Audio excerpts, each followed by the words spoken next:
Hello, welcome.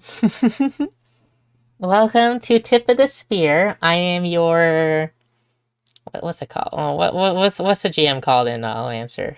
I'm that. I'm uh I'm that thing. I don't remember what it is. I play too many systems. I'm Should we Lavender just call you Gardens. Captain? Captain. I'm your captain. I'm Lavender Good. Gardens. Goth Moth extraordinaire. Uh, I'm really blue, local Russian changeling. I'm Zumi VT. I'm a Harpy pilot. And I'm Naifu, the #1 baka at Baka Bucks Cafe.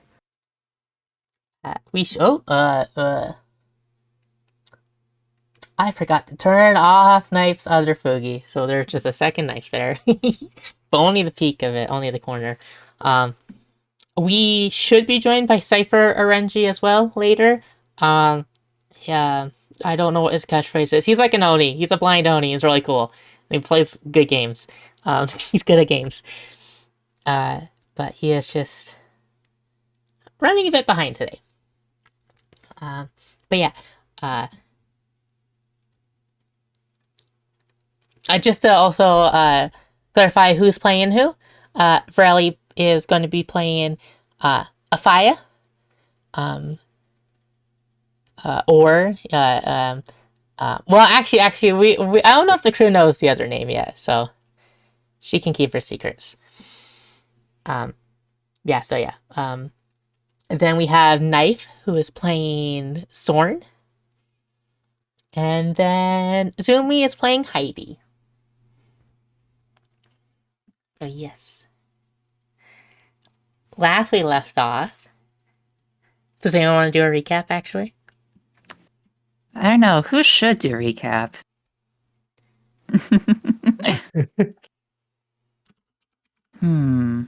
Looks at Knife. It's kind of tradition at this point. It's kind of tradition. Knife has been doing recaps for us for like, God, how long have we been doing tabletop? 2 years?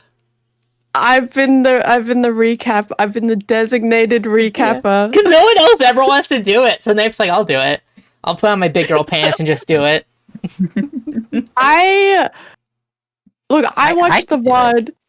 You do it. Okay. Nice. Okay. It was a simple job, alright? Get in, get out. We were tasked to steal this whatever McFuck relic.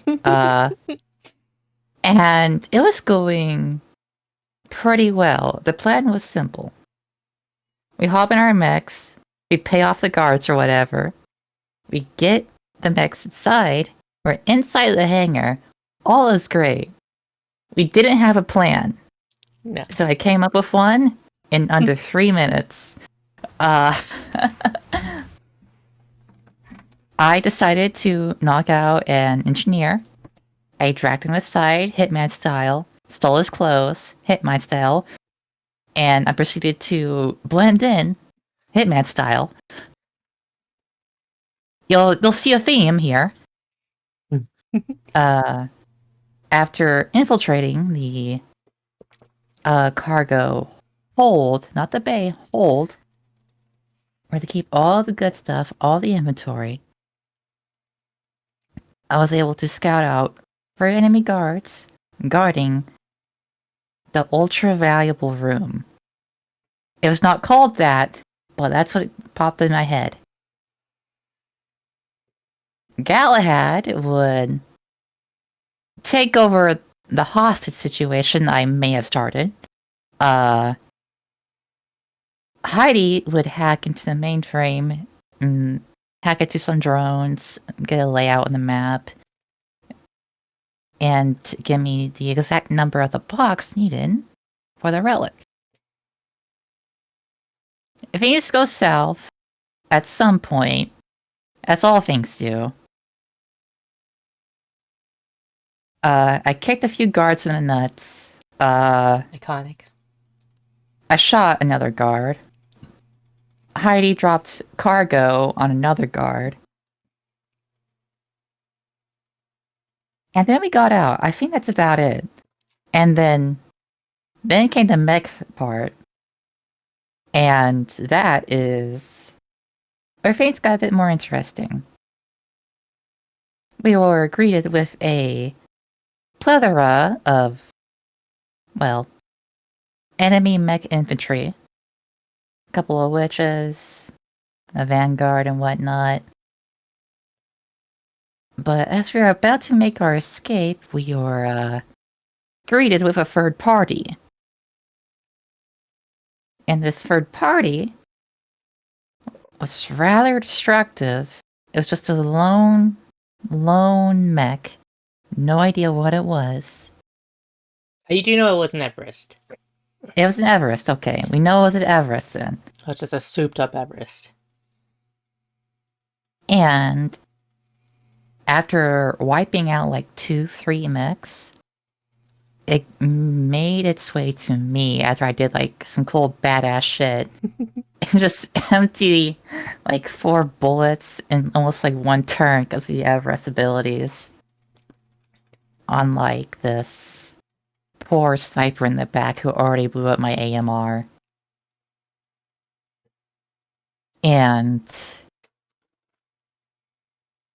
Afaya had a little bit of a headache. Because this entire time Afaya's had a mind spike in her head. And it popped mid-fight.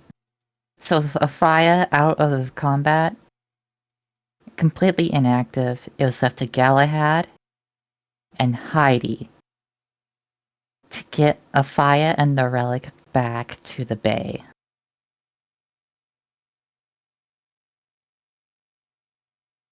And that's where we left off, with Afaya being carted away. Yeah, you did get back to the bay. You did get back to the ship, the Sermon on High. And Afaya got into surgery. We're going to cut away from the Sermon on High to a nearby station. I'm going to be cheeky. I'm going to name it Helio Station in honor of a friend's birthday today. One Helio Station where our other members of the team, Soren and Jason, I just want to stop for a second because I'm looking at this art. Look at this fantastic art Knife drew for us. It's going to be our thumbnails from now on. I've retroactively made it the thumbnail for episode 1. But it's so good. It's our cast. It's great. Knife's amazing. Knife's great art. Mhm.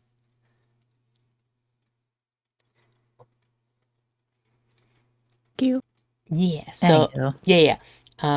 So Soren and Jason, who is played by Skip, but Skip can't be here because Helios is his brother and it's his birthday. So, anyways, they're here because they have a job. Dutch gave them the job. The crew needs to get to Kendra 3. The fastest way through that is through pirate occupied space. Soren was given this task to delegate with the pirates who control the space as a, what do we need to do to get through the space? What can we do, to enter your turf without pissing you off? And Jason was sent in as just backup in case things go south, right? So, Soren, you're in like a kind of a seedy office type thing. Very Yakuza-esque vibes. A lot of guys in suits. Very mobster looking to them. And sitting across from you, there is a man in a pretty nice purple suit. He's balding. He has like a goatee. Shades on. He's smoking a cigar. He's like, "So Dutch sent you to come to me." Yes. Well, I know me and Dutch go way back, but he's used up his good graces.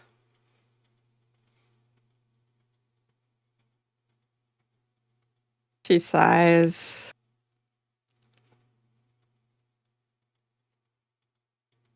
If she was younger, she might have started an argument. Mm. But now, with her age and experience, she has to stay cool. Are you saying you want to roll a stay cool? Uh, Or are you just saying... no. No, you're just saying that... That's fair, that's fair. No, I think,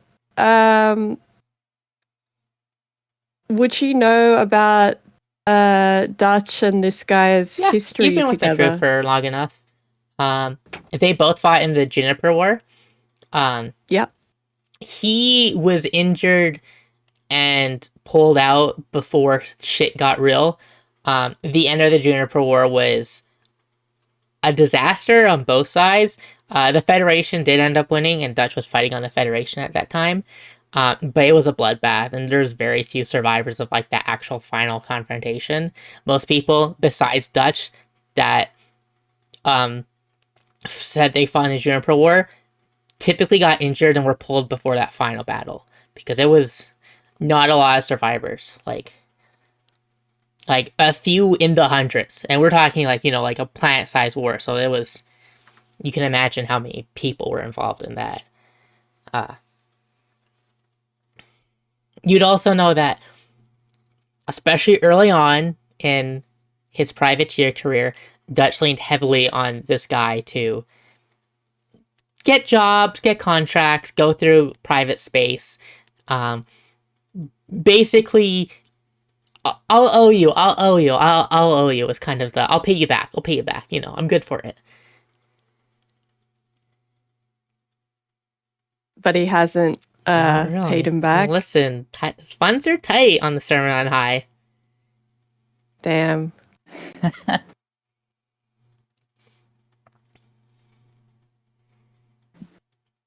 You kind of get the feeling when you're talking to Dutch for this mission, he was really hoping, like, oh, I hope this guy let some stuff slide. Okay. You work some magic somewhere, you always do. And I think the last couple times you've been the one sent to this guy. Yeah, okay. I should probably give you this guy's name. That might be helpful. His name is... Let me just get my notes. It is Zeke.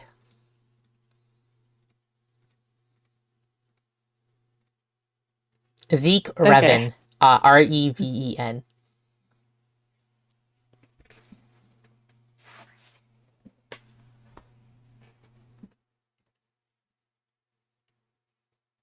Yes, we do owe you, Mr. Revan.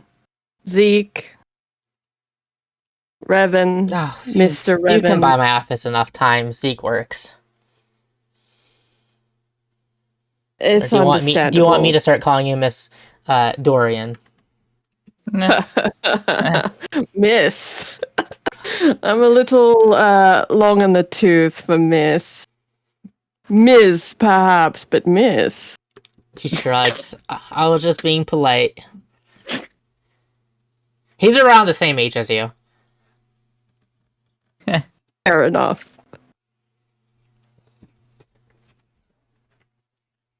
Yes, I do understand that Dutch has a long tab with you. That means more favors. And, well, you could probably rely on us. I mean, you do have some history. I'll grant you that. Your resume is quite impressive. You get shit done. I know that. But things don't come free. Of course.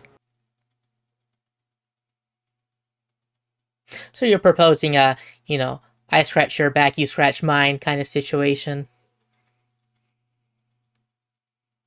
Yes. Okay. Well, let's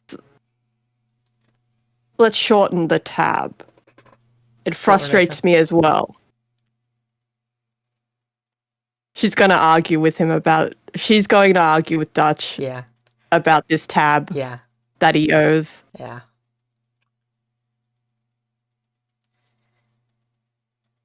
Okay, how about... I'll get you through that space. I'll give you clearance to go through there. But I need something done.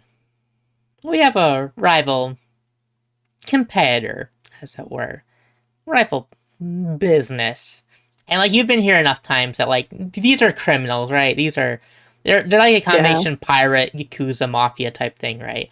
So, like, obviously he's referring to another pirate type organization. They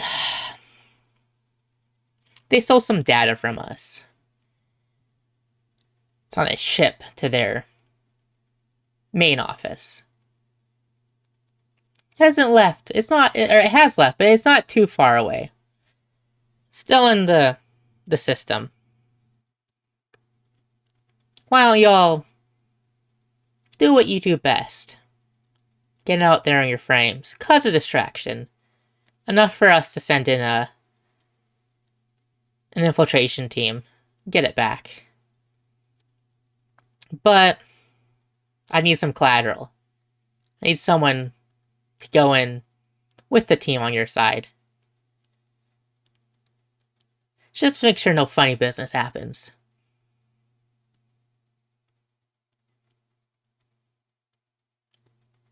This piques her interest. That's fair. This is me as a GM heavily hinting. Suggest Jason, because his player's not here. And I need to do something with him.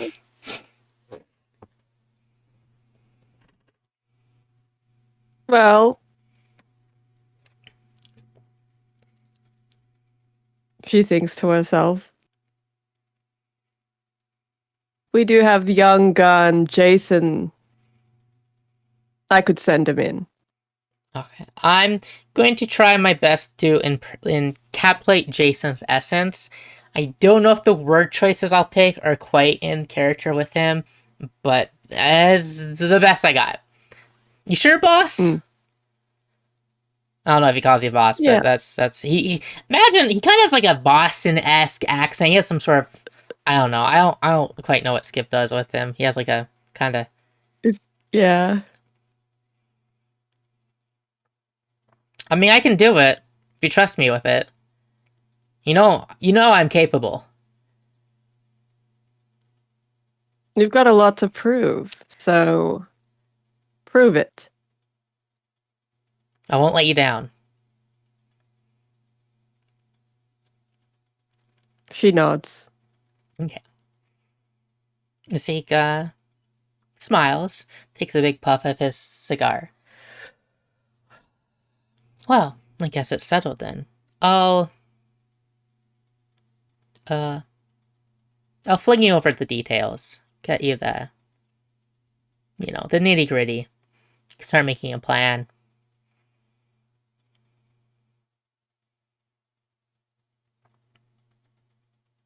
Now, the nature of this mission. Cypher! Cypher, welcome! Cypher's joined us. There's 2 Cyphers on screen. Don't mind me. That's a clerical issue. Okay. That's for them to decipher. Yeah. I'm funny. Oh, very funny. Yes. Cute. Yeah, Cypher, welcome. Oh, hello. Hi. There he is. Hi, I'm here. No worries. Glad you're here with us.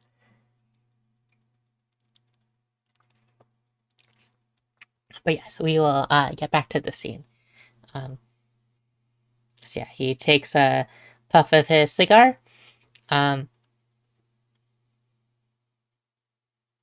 Oh Oh, you asked about the nature. Yeah. You already did the cigar stuff. Yeah, you asked about the nature.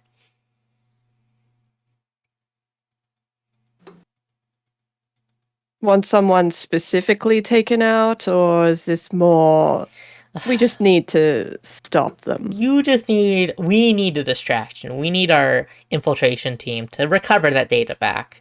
You're just there to make some loud noise and bang them up a bit. Bang up their frames, Keep eyes off of us. Make it seem like they're being raided, and, what we're up to is, undercover of their attention.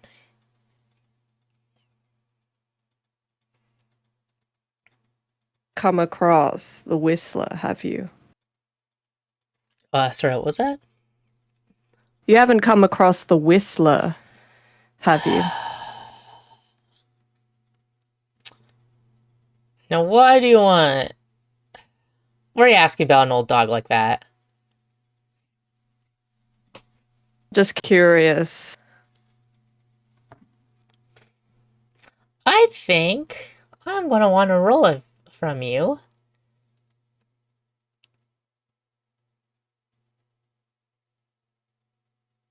Let's see here. I don't... you could maybe use stay cool. I'd let you use stay cool. Stay cool would work. He seems like there's a glint of recognition and something behind those eyes. And I think trying to be cool and collective in this scene might help persuade him. Not let you show your hand that you're... Because, I think for you, there is some emotion behind it connected to him, right? Oh, yeah. I think stay cool definitely makes sense. Keep your cool, keep your calm. Okay, hell yeah, 20, easy. So yeah, you keep that kind of rage inside of you, that boiling anger held. Is that an apt description of how you feel about Whistler? There's a lot. It's not a boiling rage. More like a it's cold? more like a cold. It's rage, more like yeah. a cold rage. Okay. Well, you keep that rage, whatever, flavor, this cold rage, in check. Listen. Call it some goodwill on my part. We get along, I like to think. And I know lately Dutch has been making you his gopher, so you're probably not happy about that either. You do this job, I'll send some info your way about what I know. Okay? Thank you. Of course. A little extra that, Don't say I never do anything for y'all. You do a lot, sir. I'm going to have a word with Dutch in regard to his debt. Well, good. The faster he pays up, the better. I know we go back, but It's fair enough. Listen, we may let's not mince words. We all know we're criminals here, right? Criminals still have to pay the bills, right? Of course. You think the system's governance isn't gonna turn off the lights here if we don't, upkeep it? They don't care. Hell, they're more likely to do it if we even slip up a bit. So we gotta stay extra on top of that shit. Of course. It's the law of the land, is it not? Mm-hmm. Helios may be an independent system, but listen, there's a very intricate web of power and hierarchy here.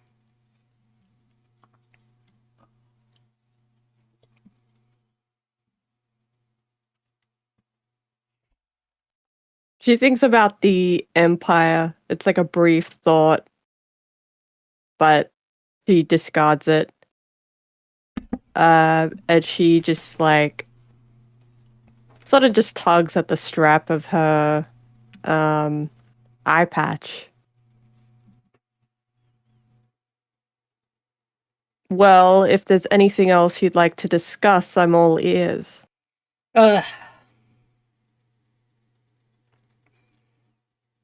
Listen, I know you're supposed to make this seem like a raid and all that jazz. You know, obviously you want to be convincing. Don't bang up the ship. Too bad. We are going to be on it. That, like, it's a brief, like, oh fuck, I've assigned Jason to this. He just smiles. He's like, yeah. He's like, yeah. I'm going to prove myself.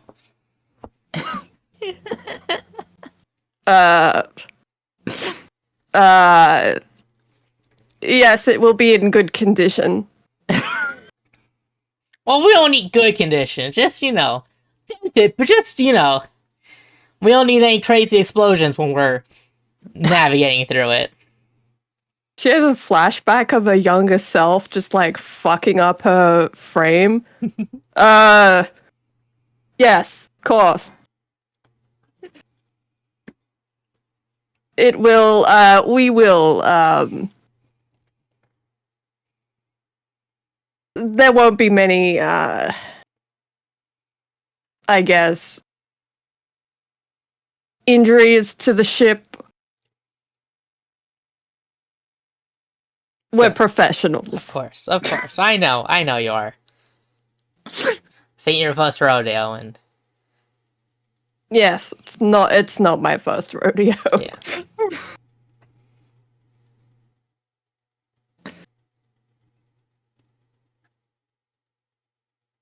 Well, you take care. Give Dutch a piece of my mind, will ya? Chew his ear off. That's all I ask for. All I ask for.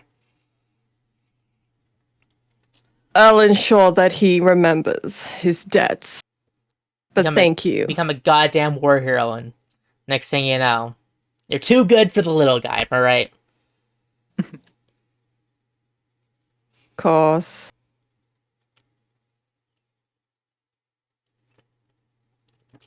Anyway. Stay in touch. Of course. I'll have your, kind of thinks for a second about, like, he looks at Jason, kind of thinks for a second about what to call him. Because his first instinct is just, like, you know this guy, you know kind of how he operates, and it's, like, underling. It's, like, you know, you get the vibes, it's, like, he's probably gonna call Jason underling. And he stops for a second. He's like,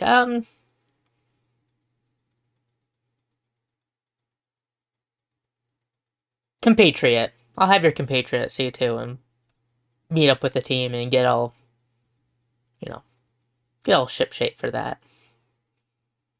You just notice that his language with shipshape is like, oh yeah, like, this guy is not a Lancer pilot. He was like a, like, part of, like, a bridge crew on his ship. You just get flashes of, like, remembering just the stories Dutch have told you about this guy being, like, a real good, like, weapons operator on his ship.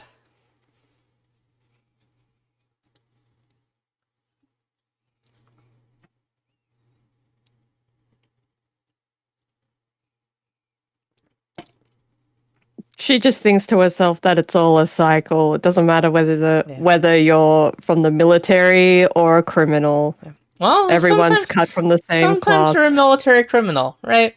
Sometimes you go down that route. But yeah, you just yeah. You exchange goodbyes with him. Unless you had anything else you want to add or ask. What does he look like? I think the thing is like, what does the room look like? It looks like almost like an office. You walked into a place. It looks like an office building. But again, these are very Yakuza-esque. They have a certain appearance to them. They have a certain way they operate. It's just an office building because they are doing wink, wink, legitimate business, wink, wink. Yeah. Yeah. So like, it's a bunch of people in suits and ties, but they're like, they're thugs they're thugs cosplaying as like businessmen. Is the best way to put Okay. them. Yeah. Yeah. I think she just grabs her keys from her pocket and she's just walking out of the building. Okay. Yeah, you say goodbye to Jason, and he seems excited. He's like, you know, he's wearing his sunglasses. You can tell there's a sparkle in his eye that he's just like, I'm gonna prove myself. Is like the main vibe you get, right? Yeah. Because I think this is like his first mission where he's not been under your command in like the 6 months you've known him. I think because he's so determined. Mm-hmm. I think the only thing she's worried about is like digging up the ship. Fair. Just the extra damages Yeah. that might occur. She just shakes her head at that as she walks. Fair.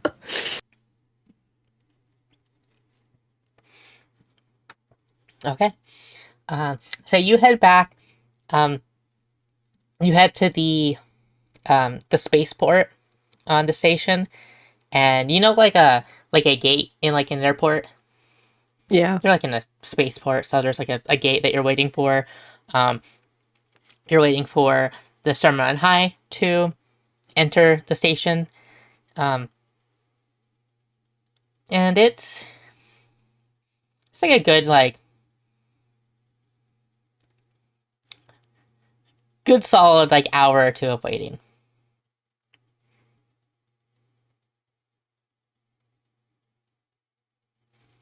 But they arrive, they dock in, and you're able to enter onto the ship.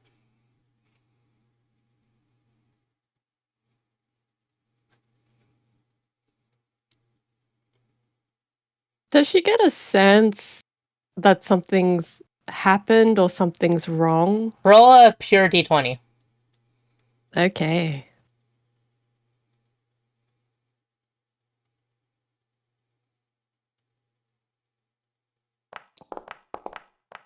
I don't think you do. With an 8, I think you're just, yeah, you're here. You did your job.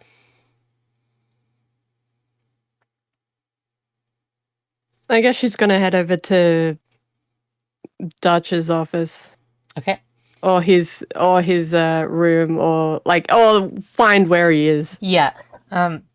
He would probably be in the bridge because they just landed. So he's there with Jean. And he seems, you know, Dutch. There's definitely some stress visible on his face. But he's like, I hope the job went well. He wanted something in return for access. I've assigned Jason to the mission he wants. Okay, we can go over it. We need to do a little debriefing about the mission.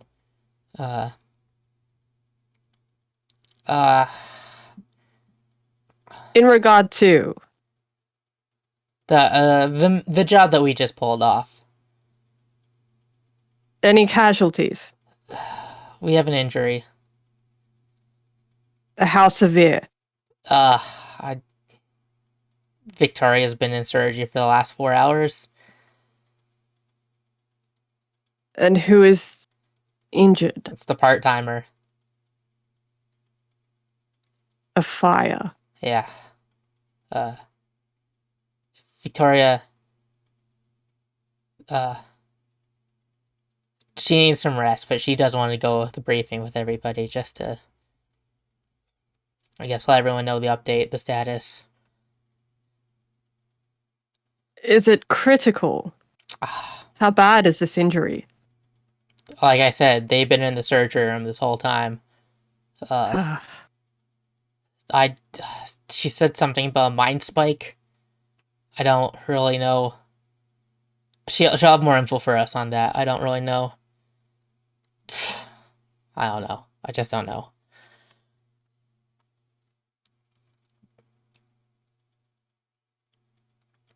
Droids are mechanical and biological. Yeah. Well, a little Huh. mix of both, right? Yeah.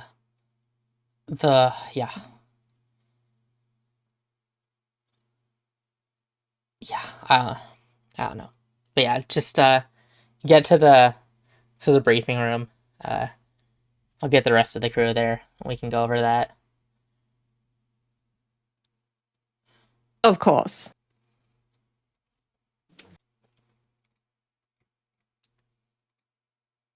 Plans changed. She's going to chew his ear off later. Yeah, that's fair. So yeah, everyone gets into the briefing room.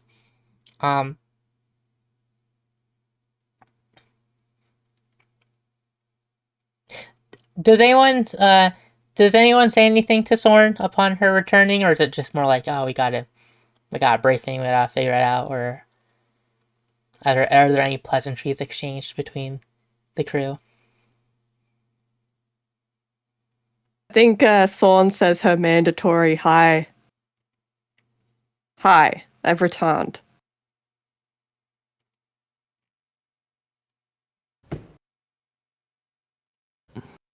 We'll be briefed shortly.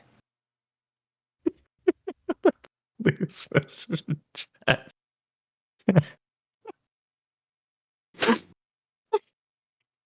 What's that? Oh, I'm in surgery. Fuck off. Yeah. That's fair. That's good. Okay. We see. Yes. I was gonna say Heidi will probably keep to herself unless someone approaches her. Okay. The Galahad just turns to you and he just goes, "Hello, Scorn." Good afternoon. Hope you're doing well, Galahad. I am doing well. I hope the same to you, ma'am. Thank you, Galahad. So after that very natural exchange, you see Victoria walks in, and normally she kind of has like a tired look. She looks like plain out exhausted, and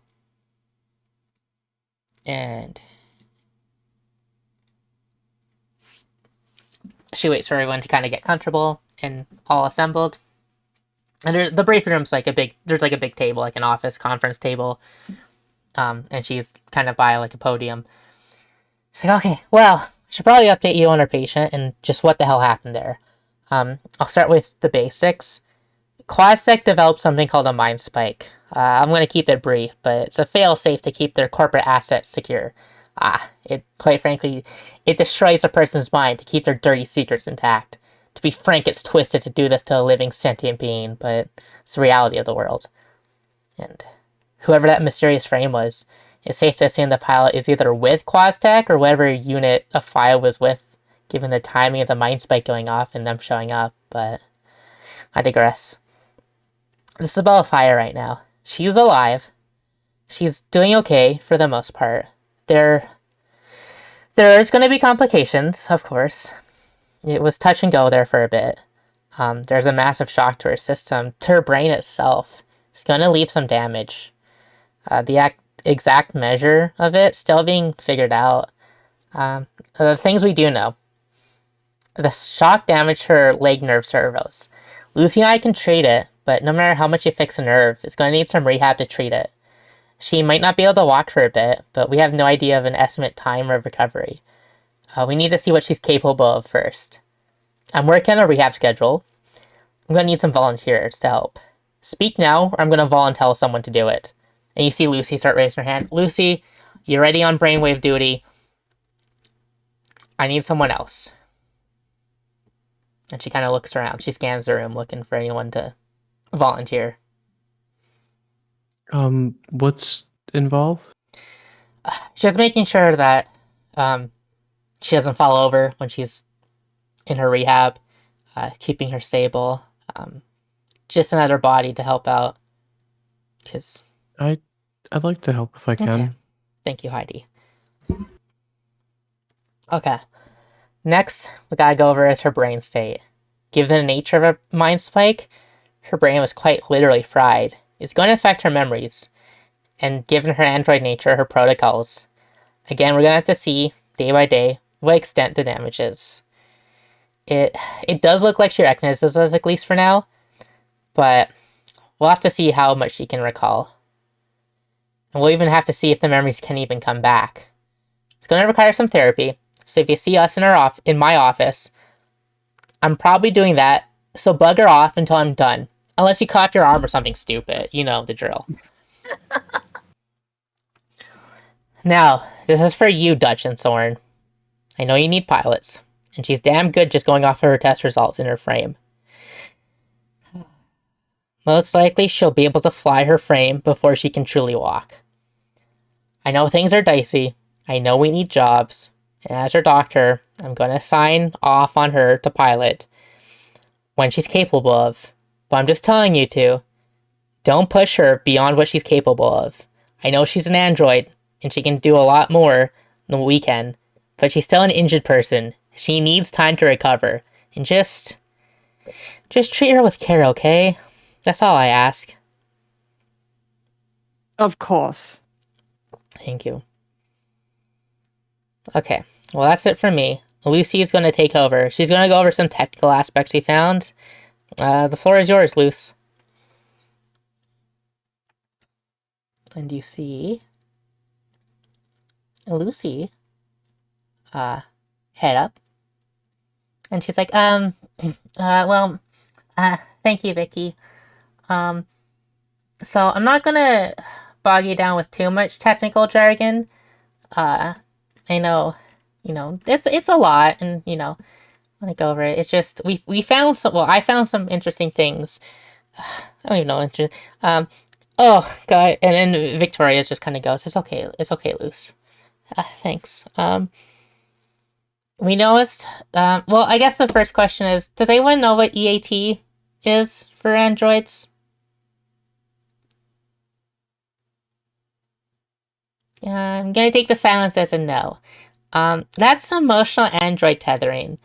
It's a whole thing. Basically, it's a guideline. Gotta treat androids. They have to go through a like a learning period. Android school, right? They gotta learn how to socially interact and whatnot. They gotta have teachings to regulate emotions, they get testings on their emotions and all that jazz. She wouldn't say jazz, she hates jazz. She doesn't hate jazz, she's kind of whatever. And all that stuff. And you gotta not mistreat androids, right? We don't want emotional outbursts sparking out. They are still, I know legally they're not a person, but emotionally they're a person. It's all basically a thing to keep them not causing. They don't want an android uprising, right? They want to keep the androids nice and happy and whatnot. It's a whole guideline, a whole protocol, avoid damage to androids and etc. Fire doesn't really have those guidelines in her. The protocols aren't there. I don't really know what this means for her state, but just because she doesn't have the stuff, the protocols going on, we still gotta treat her well, okay? I just want to say that. She's still a person. Just because she might not have been... Maybe she didn't go to android school and she doesn't know how to emotionally... regulate. I don't know. But we just treat her, treat her well, and this must be a hard time for her. I mean, her brain exploded. So, just... I had some notes planned, and Sorry everyone, it's been a rough 4 hours. Um, but that's all I really wanted to say. It's just, I know she might not have the guidelines in her. We should still follow them to help her out and maybe teach her some stuff about emotions. And I don't know. I don't. And Victoria goes, "It's okay, Luce. It's okay." Lucy's getting like kind of real emotional, and she's kind of close to crying. Question. Yeah. Yes. In regard to Quaztech Yeah. and that enemy ship that detonated her mind spike. Yeah. Well, we're working with the assumption with Quastek. They might have been with her other outfit she was with. But yeah, go on. Any signs of her being hacked? It wasn't a hack per se. I mean, Vicky's gonna have to go over the specifics with you if you want, but they detonated the mind spike. It's kind of like, I mean, think of it like a bomb, right? You have a receiver, you pop it, it goes poof.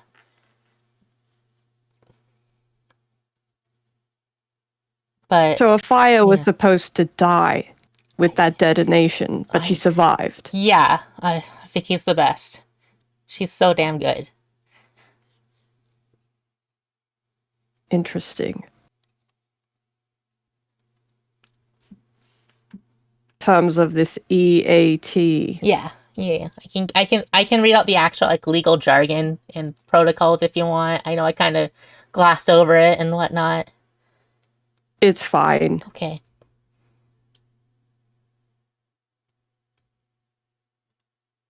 So we should establish building blocks I think that'd be good. of a...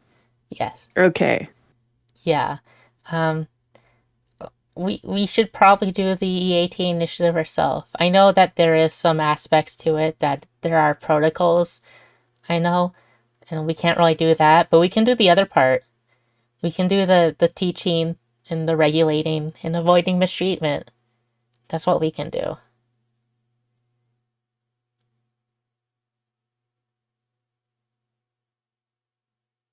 Nods. Yeah, I'm a little frazzled. If you give me like a day or two, I could probably, if you talk to me and come find me, I can probably give a better, rundown of everything. It's just literally never done brain surgery before, and it's a tough 4 hours. You did great, Luce. You did great. Victoria speaks up. Yeah, thank you. Oh, it's a lot different when there's a life in your hands, and I mean, when you're working on a machine, you can just refix it. But oh, it's stressful.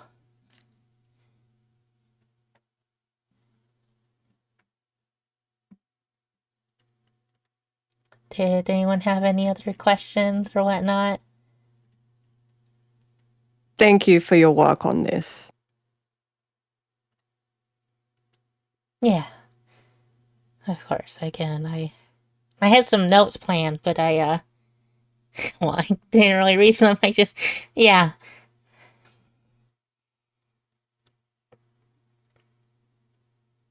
And you too, how are you holding up? Who are you referring that to? Lucy and Victoria. I'll be okay. I just need some. She kind of like looks over to Jean. Uh, and Jean speaks up. She needs some alone time. So I think what she's trying to say, she's just. Yeah. When you're so used to helping people all the time, it's hard to ask for time by yourself. But, let me, here, I'm gonna fling you all some data, just so you can go over it yourselves if you want. It's the official, legalese and all that jazz. To the players, I put that in our Discord in the tip of the spear chat if you want to take a look-see.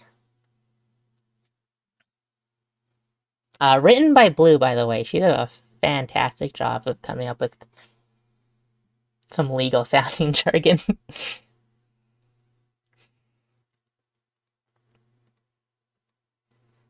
And for those watching the YouTube video, I'll put a link to it or something. We'll figure it out. We'll figure it out. That's a future me problem. And then, yeah, so Victoria, she has like a cigarette already lit up. It's like smokeless cigarettes, but it still helps people with that, stress and whatnot. She's like, I'll be fine. I'm used to digging through people's guts and brains. It's not the first time.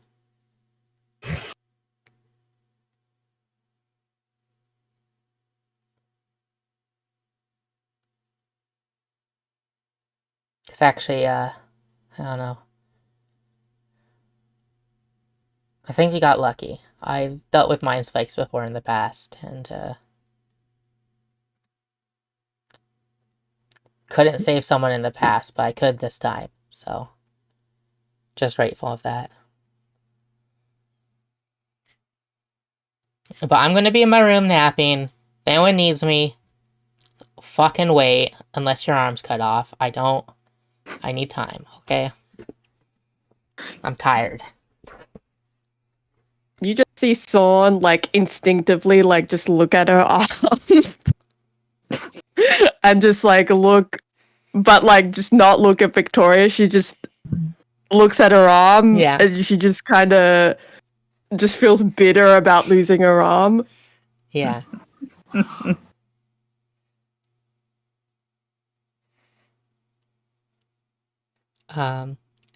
Roll me just a flat d20, Soren. Oh no. No, it's fine. It's fine. Okay, 10's good enough. You kind of get the vibe from Victoria that like she's trying to not say this but imply this. You don't have to do your check-in today. You can fuck off and do whatever you want today. She's too tired to do the medical rigmarole. She just shoots her like an upwards nod.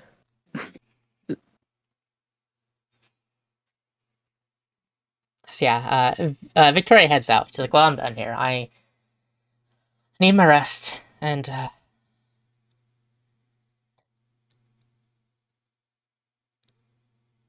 Dutch, I'm using your room. What? I'm using your bath.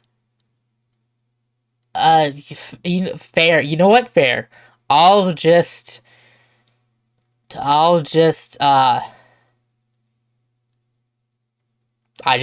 in my office.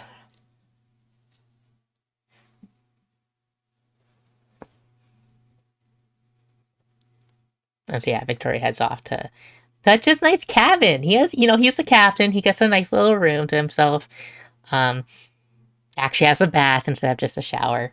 So Victoria's gonna take a bath and pass out because she needs some rest. Listen, she needs some R&R. She did surgery. It's good. She did literal brain surgery.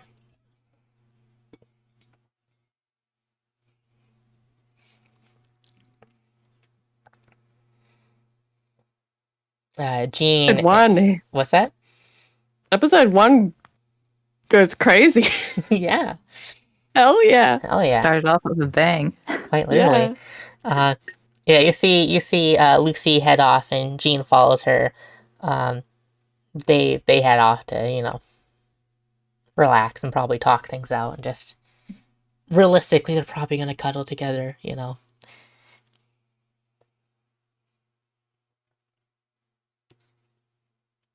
What's the rest of the crew up to?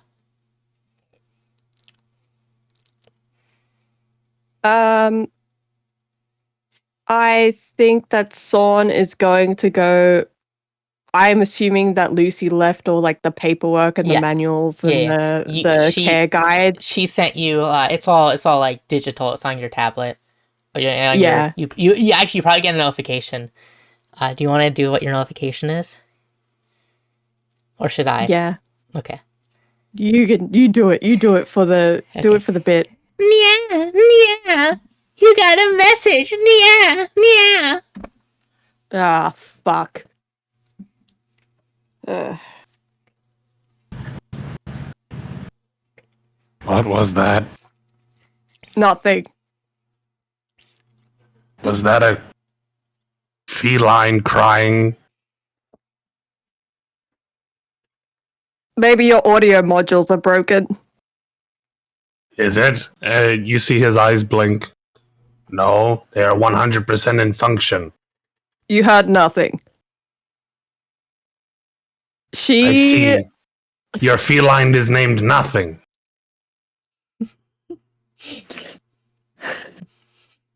Even She for just, like- even for something like me, that is an odd name to give to a creature.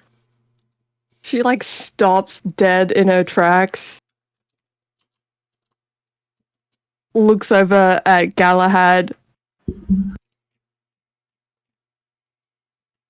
And like this is like totally confused her. So she's just like in shock.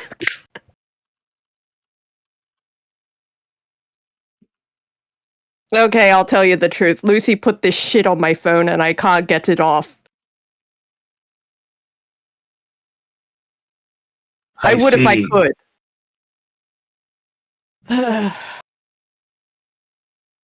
She plays the ringtone again.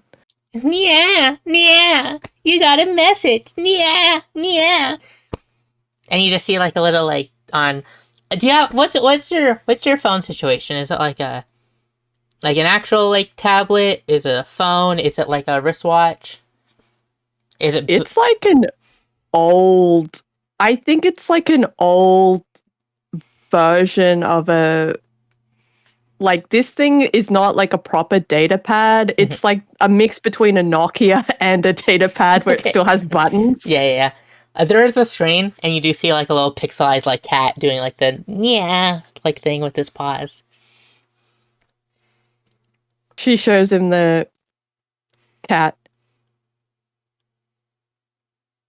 I see. Yes.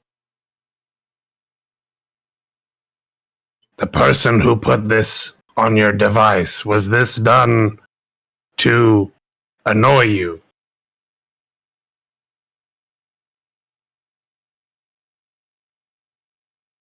She's trying to think. Lucy said that I had no sense of humor. So she put this on my phone as a joke. I see. What's the joke? I don't know.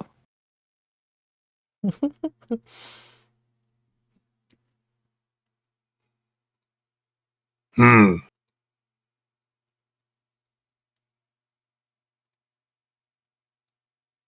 This is perplexing. I'm gonna do the ringtone one more time because then we didn't hear it. Soren's phone goes, yeah, yeah, you have a message, yeah, yeah. Was this? Hmm. Do you have a virus on your phone? Perhaps. She just like puts the phone away. Do you want me to take a look at it and see if it's a virus? You would do that? Yeah, I mean, if you think it would help. That's rather kind of you, Heidi. Thank you. Okay, I want you She to. hands over the phone. Yeah, I want you to roll hack. Give yourself a I'm trying to remember what it's called in this game. Is it not Accuracy. accuracy? Give yourself some accuracy.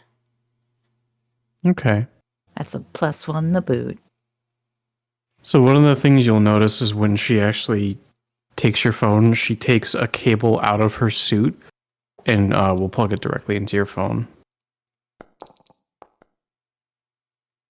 Okay, 13. Yeah. It's not a virus. It's just literally someone changed her ringtone in the settings.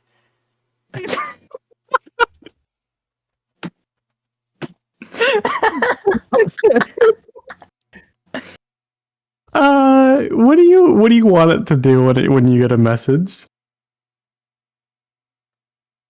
Not yeah. Uh, she'll probably pick one of the other ones, but she's gonna leave the image. Yeah, okay. But she'll make it not do the Nya ringtone. Okay. It does like just a generic like ring ring ring ring ring ring. Just it's the settings right here. Just She gets out her glasses, like which is just one lens because her other eye is eye patched, So you have and a she's like monocle? squinting. Yeah, she's got a monocle. She's like squinting. and as she goes that she goes, oh wait, she goes into the settings and she increases the font Oh. and everything for her too. She's like, it's probably easier if you do this too. This is her okay boomer moment. Also, good to meet you finally. I'm fairly new to the ship. Heidi, is it? Yeah, that's correct. Thank you for this. And I'm sure you'll take to this ship wonderfully. I've already thrown the crew for a bit of a loop.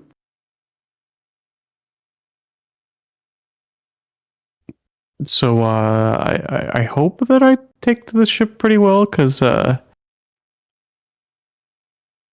don't know what I would do otherwise. That's fair. I mean, she just kind of sighs. So you're Soren, you're the confidant of Dutch. So he probably said everything that he knows. Yeah, like I mhm. know what she knows. Yeah. Yeah. So let me I want to be a little silly and DM you actually.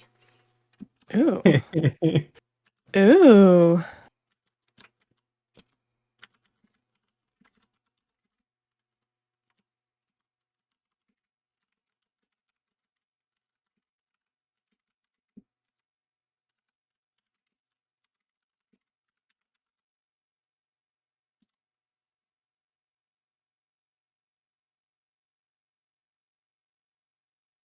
Okay.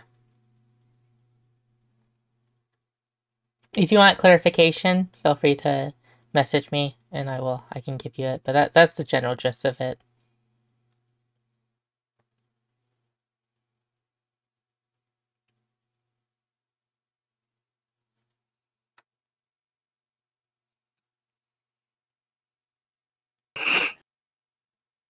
Son is going to do is she's going to put all those like the data tab on the projector, so it's like projected into the like projected onto the wall, and she's going to go through um the care guide. Okay.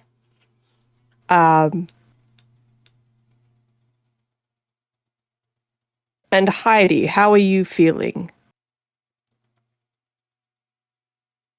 Nothing out of the ordinary?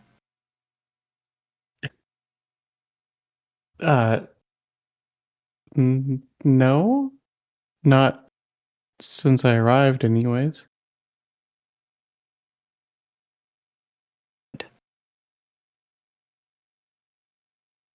Since you volunteered to look after a fire, we should probably go over this manual.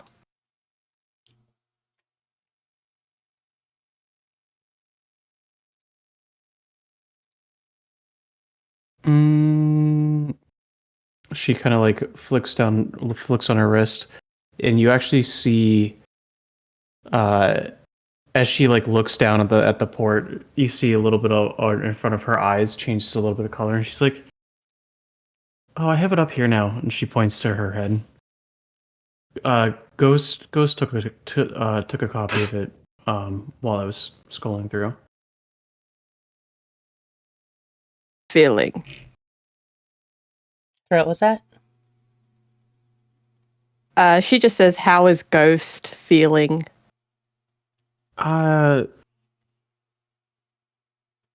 She kind of like looks at you for a little bit. And she's like, I don't know if they know what feelings are. I should word that better. Do you feel any interference?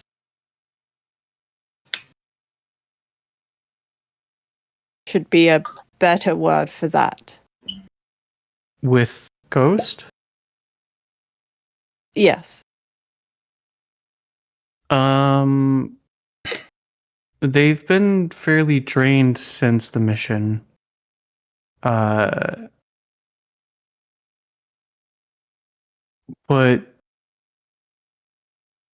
I mean, it's a new sensation.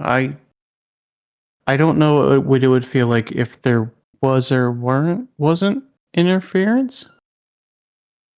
If that makes sense.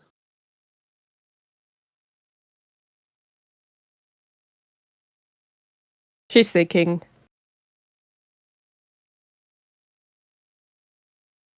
We all have to look after each other, no matter how different we are.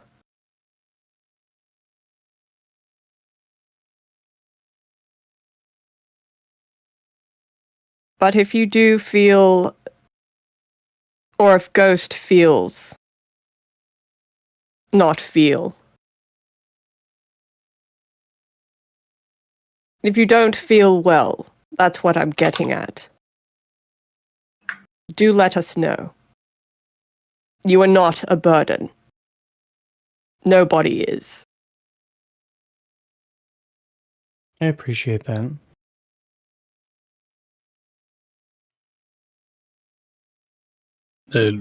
Galahad raises his hand.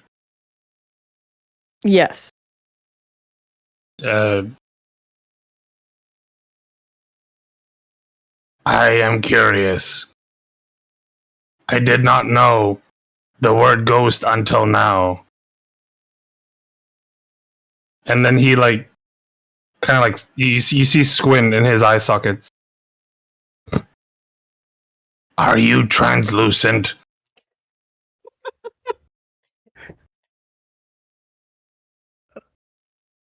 Is that a thing humans are capable of? She looks down and just I don't think so.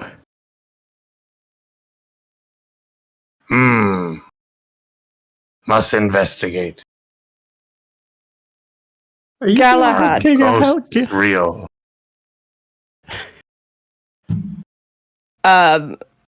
She's Yes, trying to give him the so on. birds and she's trying to give him like the most logical explanation to what a ghost is.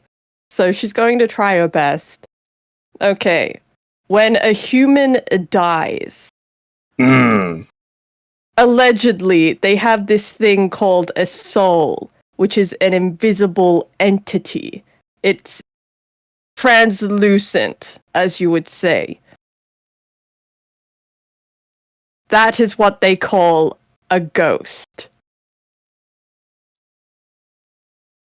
I see.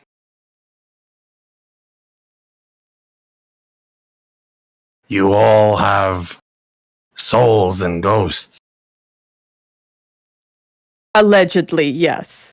Some may debate that. Allegedly, yes. Yes, allegedly.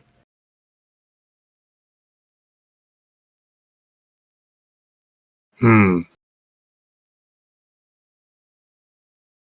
Without even realizing it, Heidi's hand flips over, palm up, and there's a data pad in her hand, and you see that there's a cable running from her wrist into the data pad, and it's just black, like a dark screen, and with a blinking line, like a text entry thing, and the text across it writes, "What defines a soul?"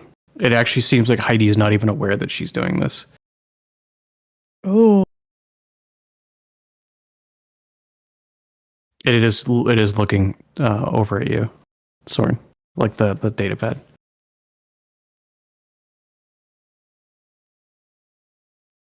I think Sorn catches that.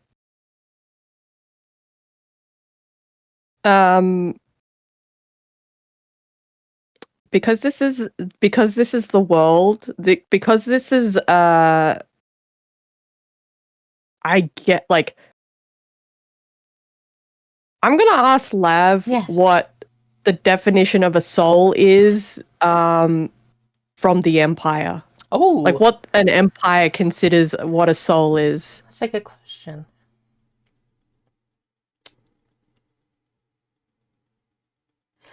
I think their most basic thing is they consider it what makes you a person. It's an innate thing in you that makes you a person.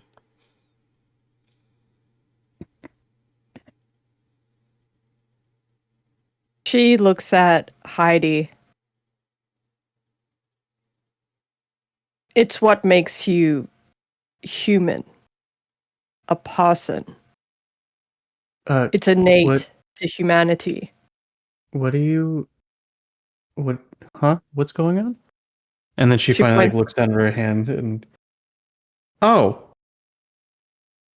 As the text goes dark again, and then it flashes again. It flashes new text on the screen, and it says, "Am I a soul?"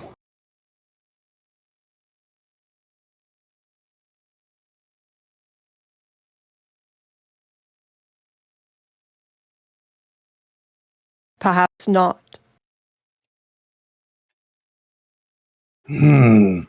So a soul can be in anything. And then he looks at the chair he's sitting on. Hello, person that once was.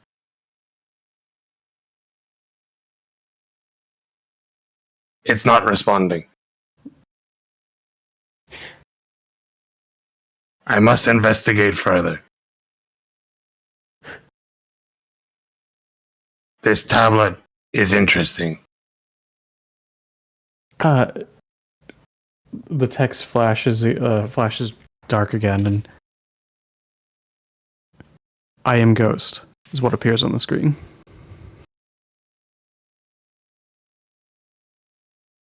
Is it afternoon? Hello, Ghost.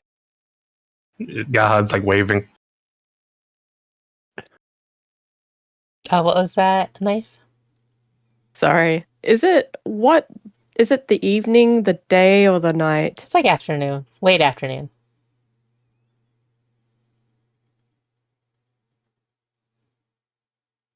Good afternoon, Ghost. This is very strange for me. I don't think I've, as the text appears on the screen bit while she's talking, it says, "Greetings." I don't think I've ever remembered what's happening when Ghost is active. Not So you not from my eyes.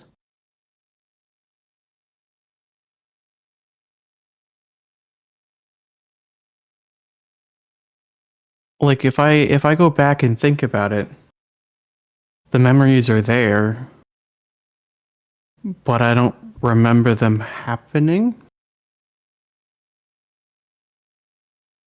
that's concerning, Heidi. and the text appears on the screen. It says, "That's because it was me who lived it."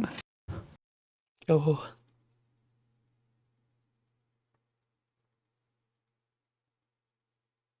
I think that's like a good spot to end the scene, just like the camera holds on that text.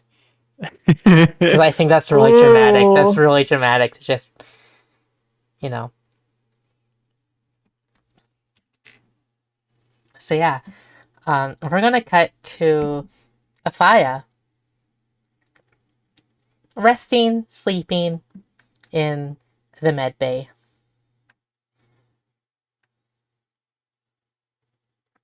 Is anyone in there? No, I am just sleeping then. do you have 1 second? Guys, I even took my puffer today, but my asthma is kicking my ass. Do you have a dream? Do I have a dream? Yeah. I would say I do. Okay. Do I describe it? Yeah, or- go. That's your dream. Okay. It's your dream. Hell yeah. It's your dream.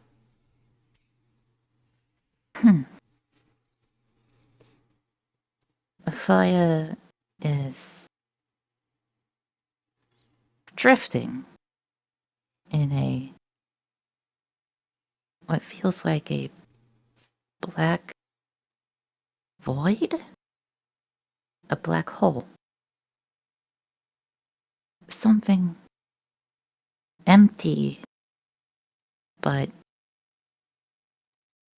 it feels wide yet claustrophobic.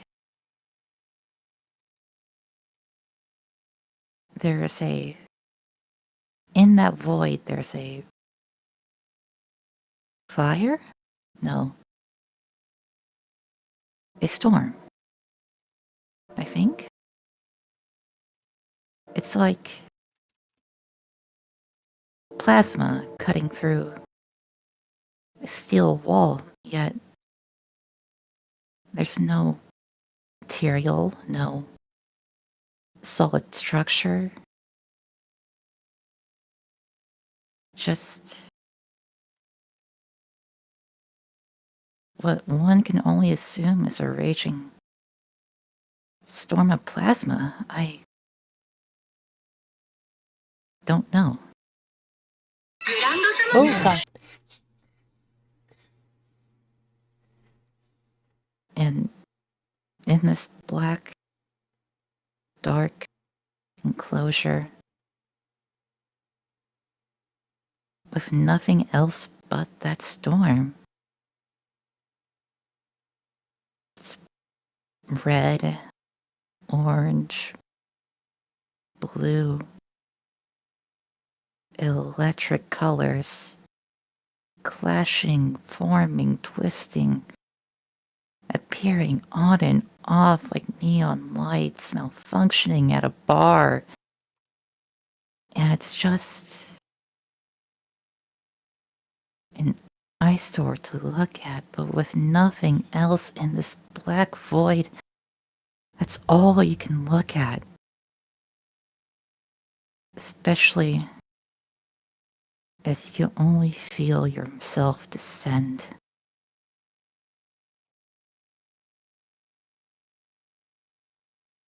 And it hurts. You don't know why, but it hurts. And it feels like minutes, hours, days? I don't know.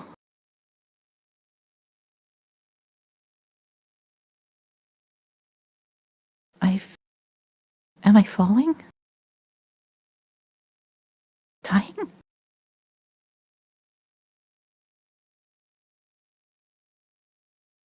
Where am I? And if for a moment, out of nowhere, the fire stops falling because something. No. Someone grabs her hand.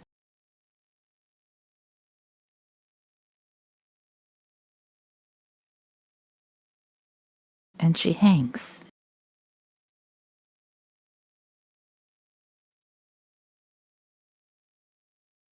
And she looks up at that storm. And she's finally able to look away. She turns to look at her savior and find only another eyesore. A blur. Nothing else. But that blur. And the black void that encompasses them both.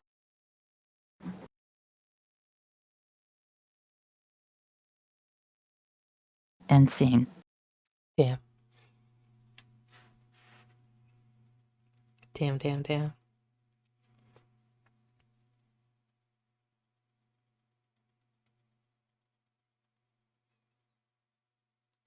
I think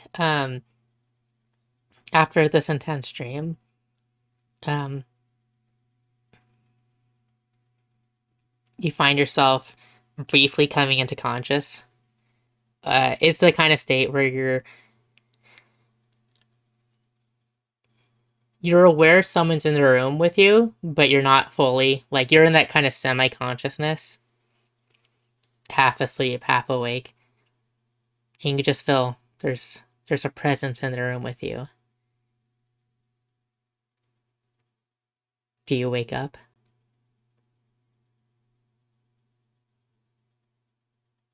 I would say so. I Okay. think.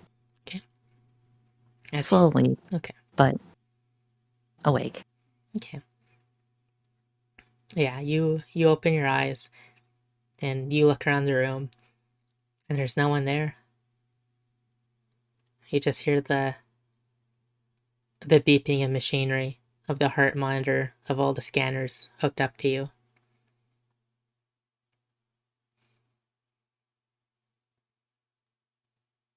Roll me a flat D10 or a D12. No, the D20. D20.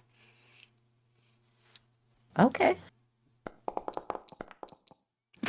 Okay.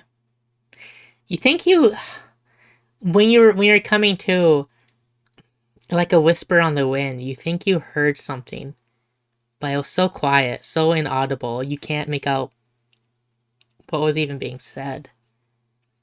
It was the thing that stirred you, that woke you.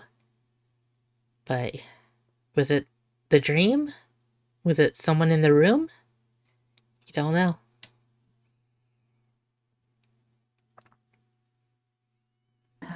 Let's say if I would scan her surroundings, would she look at the monitors? What was that? Would she look at the monitors? It's up to you. Yeah. You can look at them.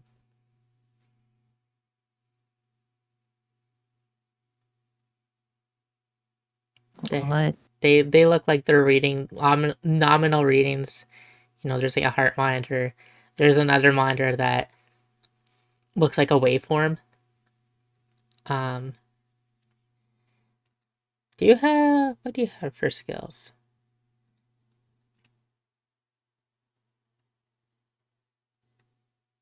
Uh, Yeah, I see. Um, you could try and investigate it.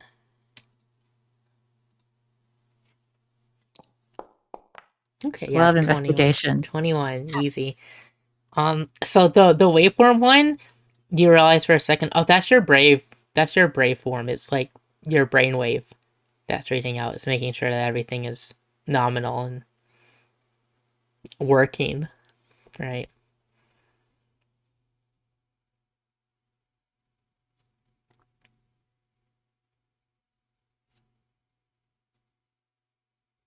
Nothing else? I'm thinking, Gotcha. yeah. When you looking back at like the waveform, when you woke up, you notice that right where the like the time that you would have woken up and come from your dreaming, the waveform for the briefest of moments, it looks like there was just like a second blip. It's like either a visual glitch or something, but maybe there was for like a second there was it would be like just a dash, but maybe it's a continuation, a second waveform that just something. Maybe it's an audio glitch. Maybe it's an apparition of those that walked before.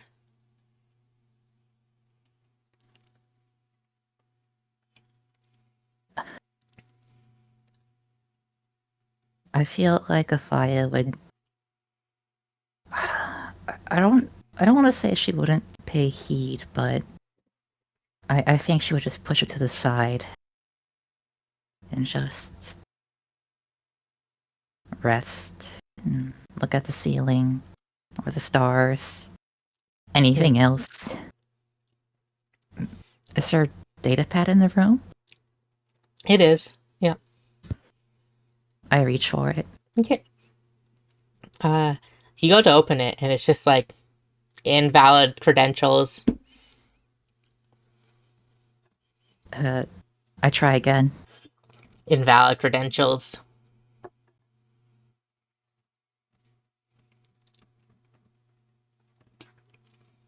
Four times the charm, right? Invalid credentials.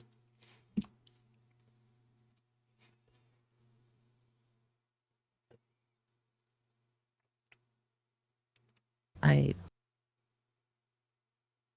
put the data pad back. Just.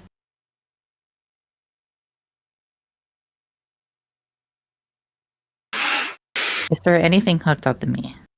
Yes, there is an IV. There is also a wire coming from the base of your neck going into that brainwave scan. And there'd also be a heart monitor connected to you on an arm. Actually, yeah, it'd be like a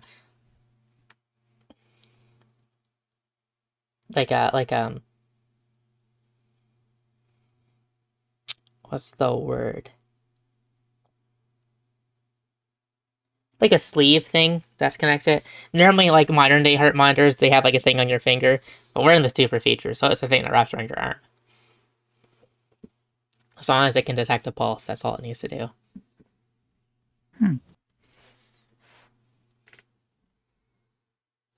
So yeah, 3 things hooked up to you.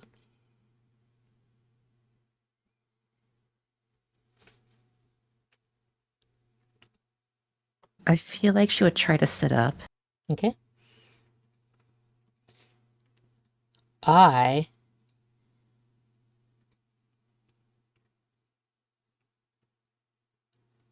want you to make a flat D10 or a D20. You need to beat a 10.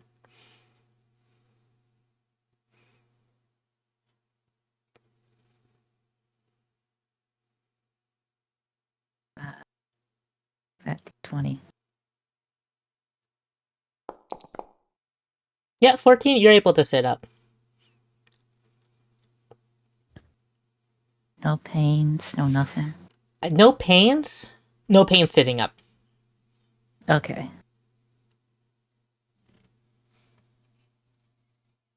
I think she's just gonna like rest her head on her knees. Okay. When you touch your head against your knees feel, there's a tingling to them. It feels numb.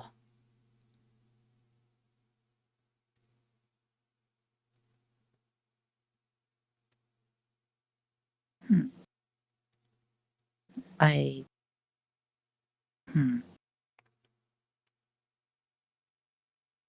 try to move them. The moment you move one, immense pain just goes through your system. Fuck.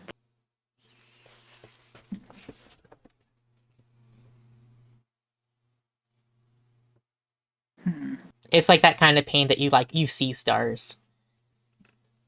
Oh.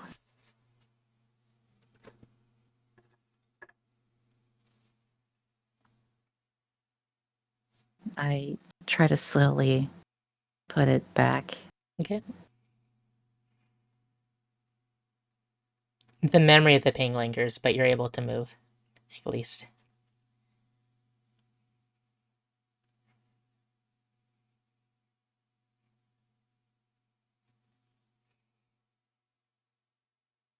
Well, she can't really do much else, can she? Just, You hear a knocking on the door. I turn to face the door. Do you say anything, or you just turn to face? I don't think I would say anything, no. Okay. Galahad, you hear a quiet beyond. What do you do?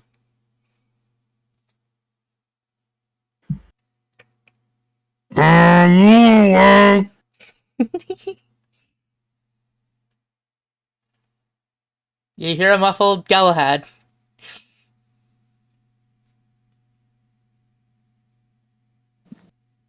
Galahad, This is Galahad.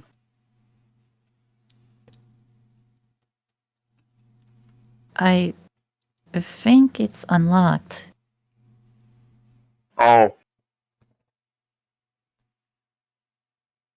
The door opens and you see Galahad with his usual getup, but he has a face mask covering his muffler, where his voice modulator is. Oh. Salutations. Are you okay?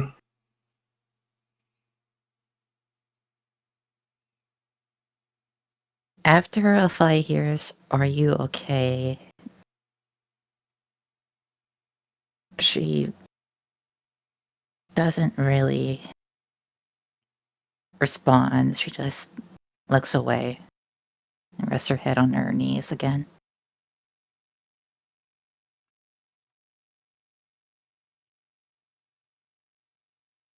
The Galahad walks in.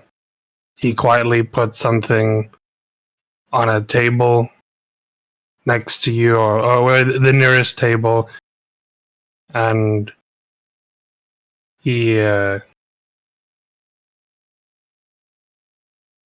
If you wish to be alone, I will go now. But I want you to know I am glad you are alive. And then he walks up. Wait. When she hears you say, "I am glad you are alive," her eyes spark a little bit.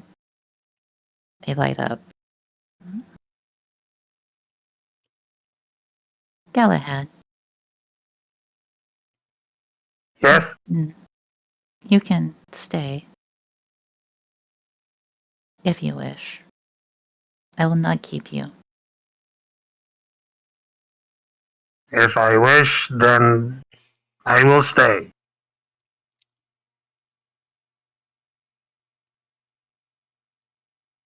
Did we retrieve the relic? Yes. After Athai hears that, she takes a sigh of relief.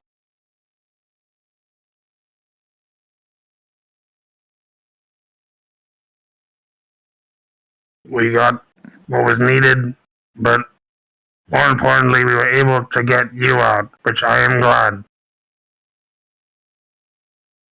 Galahad? Yes, What happened to me? he looks. His eyes kind of like start blinking. I am not sure. Learning No, keep talking. learning about this is also new to me, but I will help in any way I can. I would like to make a spot check. Okay. I want to see if I can see the mice spike in the room. Okay, yeah. 10. I'll say yeah. There is a container that says biological waste, and it's like semi-clear, but you can see some sort of electronic device in there.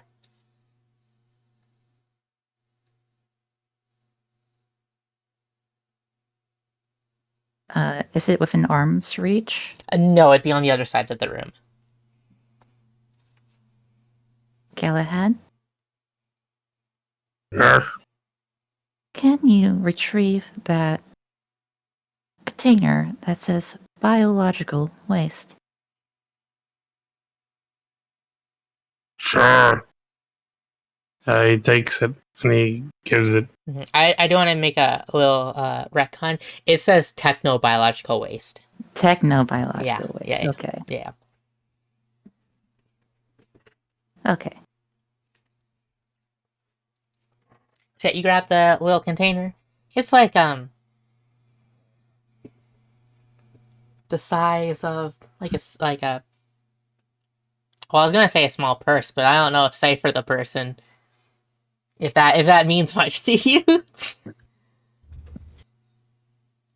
Sorry, can you repeat that? I was gonna say it's like the size of like a small purse, but I don't know if that means much to you, Cypher, because I don't know if you know much about purses. Yeah, no, I know. Okay, yeah, it's a small purse size. I'm going to make an investigate check. Yep. 11. What are you trying to figure out about it? It's not that I'm trying to figure out much about it. It's kind of more so like a fire trying to piece together things. Okay.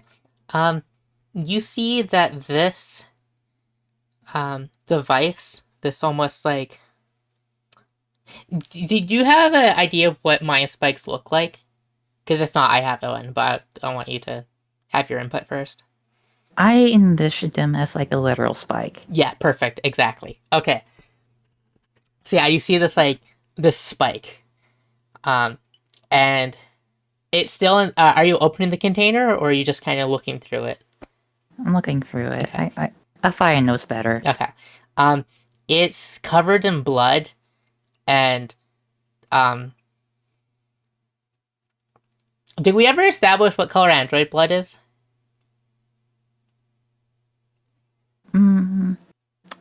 I think blue is cool. Blue is cool? It says blue? Blue is cool. It says blue. It says blue. It says It says I. Says you.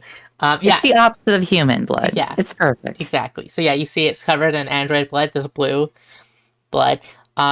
There's also some at like the end of the mind spike, a little bit of organic-y bits. There's some you can tell it's brain matter. There's some brain matter that had to be surgically removed along with the spike.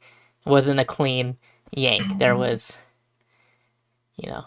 a little bit of, so it's a little gooey, it's a little bloody.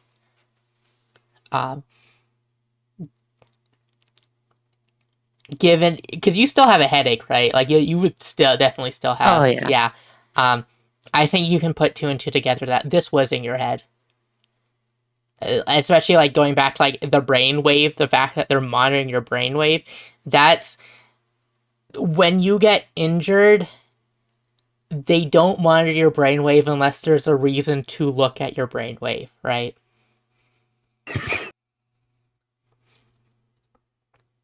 Afaya doesn't know that. Well, that's fair then. She does now, though. You're able to kind of like wait, you're able to put the pieces together. Yeah. Mm-hmm. Yeah. Galahad, can you put this back over there? He puts it back.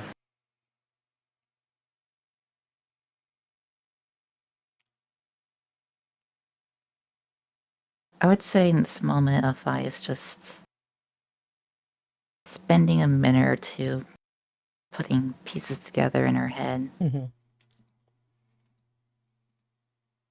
And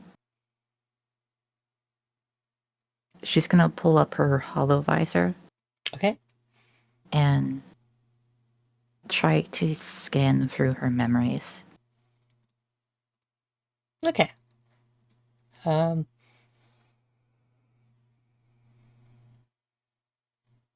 I feel like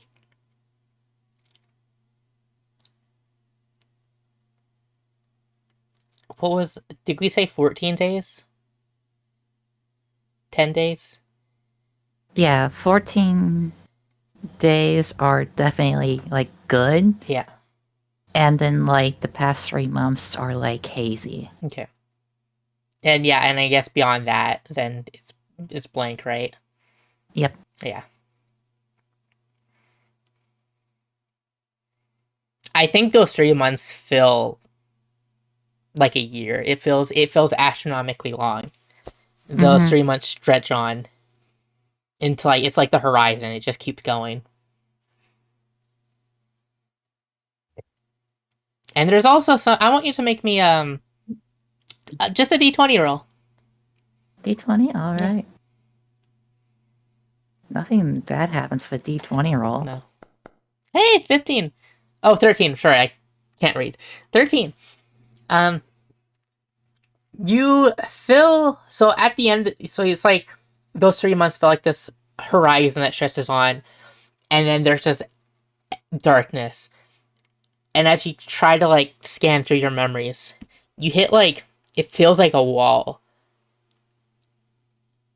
and you're not sure if this wall is a glass or a mirror, but you just feel like there's something on the other side. And then that feeling of all that just kind of fades. And for the brief moment, did you see a reflection? Was it staring back at the void? Or did you see beyond the void? And you can't quite, it's a weird feeling.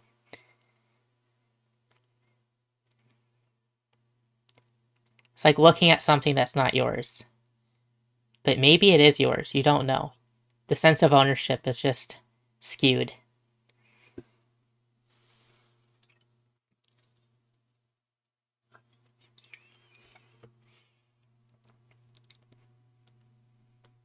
If she can't look beyond that,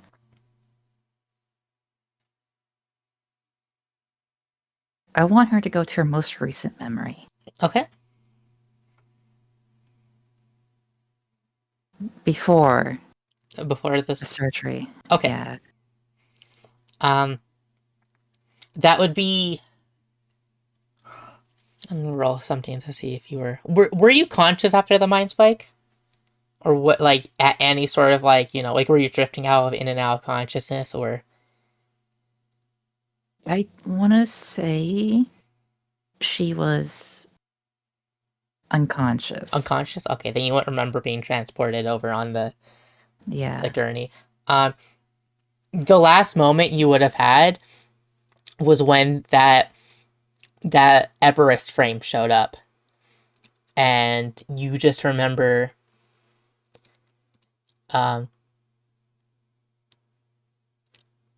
text communication popping up on your screen, being like, "Greetings, hello Quastec cadet. I'm sad to report your demotion. Goodbye forever, tilde." And then just immense pain in your head. That dream you had of like seeing the plasma and the electricity sparks, that kind of flashes back to you.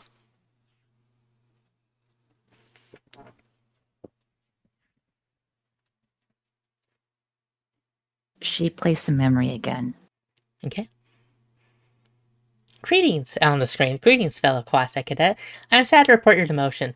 Goodbye forever, tilde. And then the pain. She plays it again.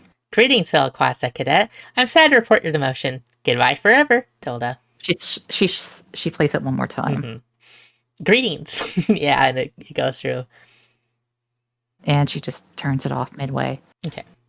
Greetings, fellow Quastec.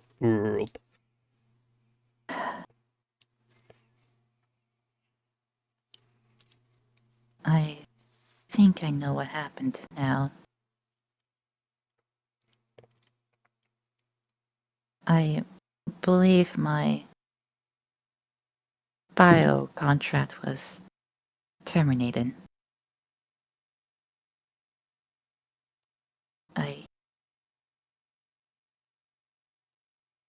Did they... Was that thing inside my head?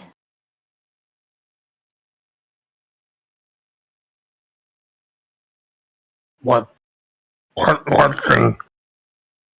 That, and she just points over to the waste bin. The technological waste.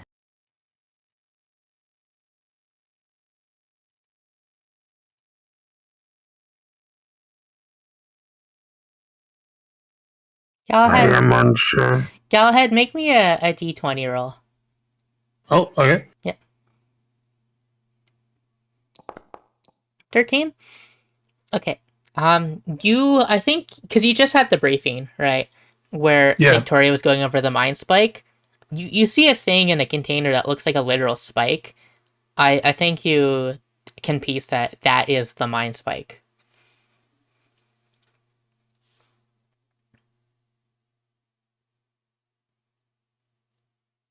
Who brought it up earlier again? I'm trying to Victoria, remember the doctor. Okay. I believe that is the mind spike that Victoria was discussing earlier while you were unconscious.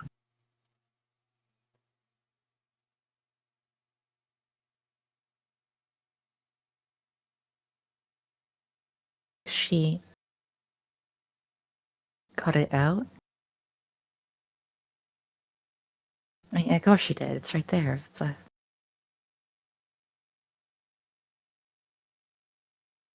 why did you all go through the effort? You see Galahad's eyes squint.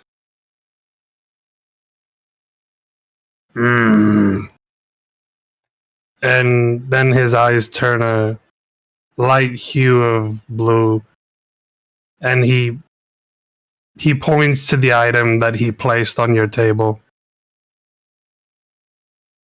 You see it's a water bottle with water in it, and there's flowers in it. Oh.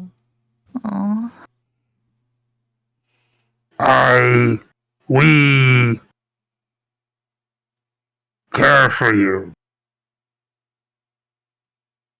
I learned earlier about humans, souls, ghosts that are translucent, and you out here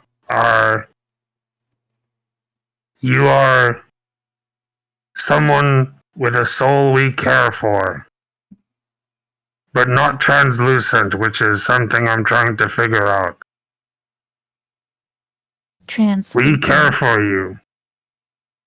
translucent would imply I would be see-through, but I am not see-through. You understand my confusion now. Maybe. Were you talking to Heidi? I was talking to a soul called Ghost that was on a tablet. I then attempted to speak to the chair I was sitting on to no response. I was told things have souls. So I made the conclusion that every item has one. And then he starts poking the bed. Speak, bed. It is not speaking. You know, some cultures believe items have souls. And for the briefest moment, you're like, did the bed just speak? And then you're like, wait a second, the voice came from behind us, and it's Dutch. He came into the room. Galahad turns around and he has this like, his eye sockets have this like slanted, disappointed expression. Yeah, you want the bed to talk. I know. Some cultures believe that, things that mean something, they get souls. Dutch, Yeah. what is culture? It's when people band together, they make things, traditions. You see Yeah. Galahad pull a finger gun and he says, I am pulling your leg. Okay, well, you got me. You got me. He attempts a really, really bad wink, but it's like constantly like going up and down, up and down. He can't do it right. I see our part-timer's conscious. How are you holding up?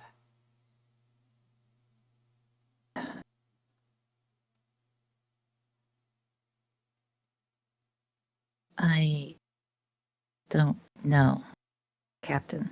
Fair. I mean, yeah. Honestly, it's a miracle you pulled through, but she's the best. So I had faith she'd get it done.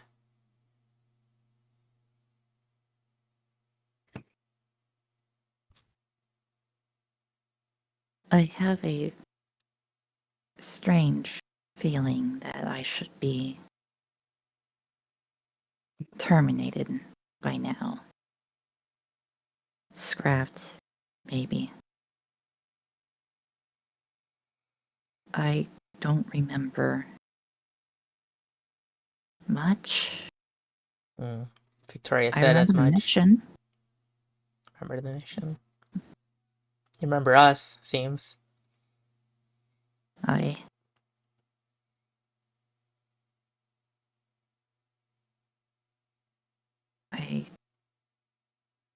looked for my logs. My memory storage is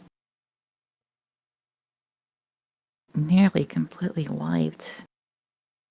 I'm missing 2 of my precepts. I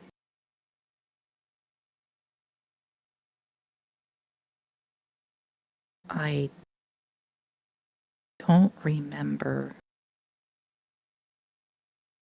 where I'm from. Victoria was saying there's a possibility I might come back. I might not, but we just gotta see.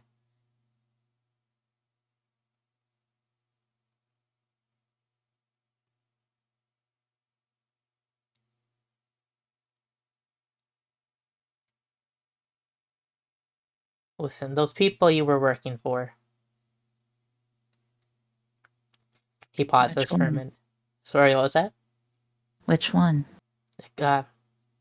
Quaztech, right? The one that he points at the mine spike over in the container. The ones that did that to you. The way I see it, they cast you out, threw it to the curve. I don't They did. like people like that. I looked through my final memory log before the spike. I didn't even know I had that.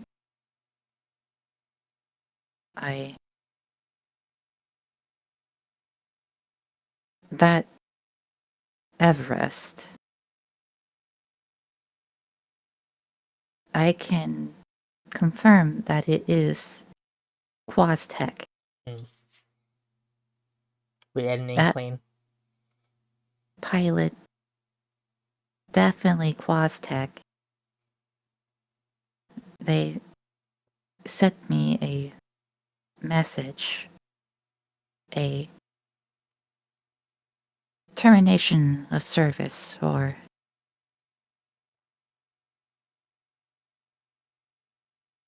a demotion in a sense. My bio contract is terminated, and I guess I'm clear. How does that make you feel?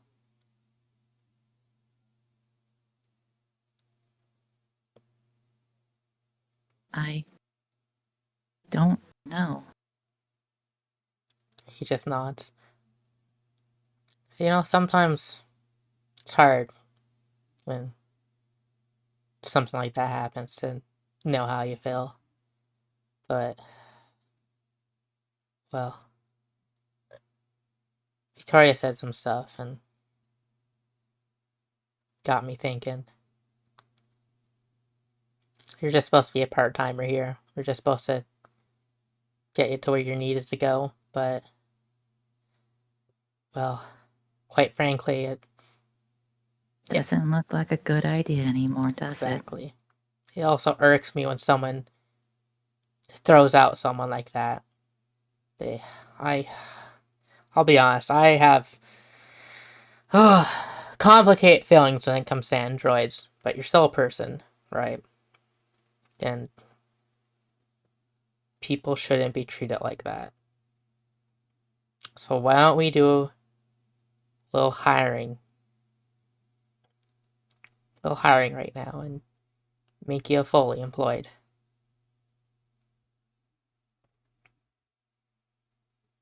A promotion of sorts. Yeah.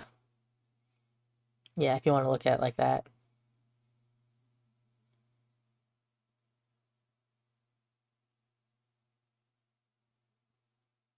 I'd be honored, Captain. Good. Yeah, we'll let you rest. We'll get you um uh, uh I'm not good with this medical stuff. Victoria should normally be the one to do it, but she's busy. She told me to piss off, do her duties for her. She needs to relax. So, well, he goes over to, like, the bed and pulls up a chart. I guess I should go over, do you, I guess, do you want to rest right now? Do you want to know exactly, your What medical, was that? do you want to rest right now, or do you want to go over your medical diagnosis? You keep cutting out after Oh, no. medical. Oh, no! Medical diagnosis. There we go. Doesn't have to be right now. Just. I think it's best I know now. Well, like you figured out your memories, you have memory loss. Uh, the other big one is it's your legs. The nerves are damaged. Uh, we can get it treated, but you're gonna need some rehabilitation.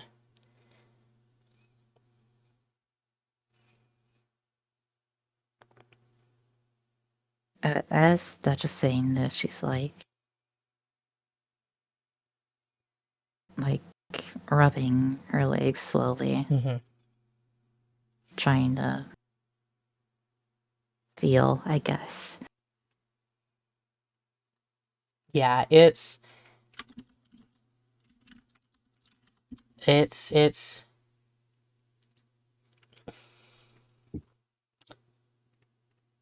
Painful. yeah, I would say it's painful. I think it's two things. Um, I think there's periods where um you hit a spot and it's just numb, right? Um, and then you move over and you feel like a burning, and then like, oh, I'd say it starts with like a tingling and a prickling and a burning, and then over there it's like that pain. Like depending on where the spot is, it either goes from numb to extreme pain. Some parts of the nerve are just super burnt out. Some parts are like still super tense and just on fire. Some parts are tingly, like electricity has just gone through it.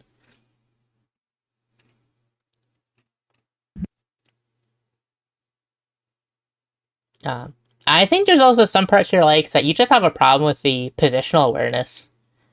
It's hard to tell where a part of your leg is in space, right? You're like, Mm-hmm. your foot, like, you know your foot's there, you can see your foot, but like it doesn't feel like It doesn't it's feel like it's there. exactly.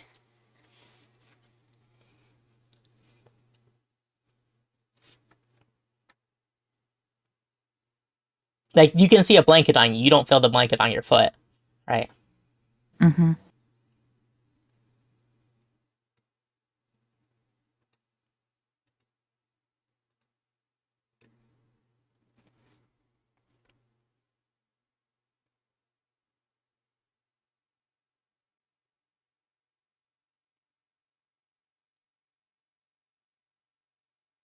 But Well, mhm. I guess I can't do too much right now, then. Yeah, rest up. There'll be some rehab, some further surgery too. Get servo motors, yeah, he's like looking at the thing, trying to like piece together because he's like, well, I know what like is in a knee. I don't know what's in an android, right? That's a little beyond his pay grade. He's like, yeah, servo motors. That's the word. Yeah. They can get that fixed, but there's still gonna be nerve damage. He's like looking through the chart. He's kind of squinting. There's Gannic bits down there, so like, it's you gotta rehab that. Just see how it goes. Victoria's the best. She'll see to it. Uh,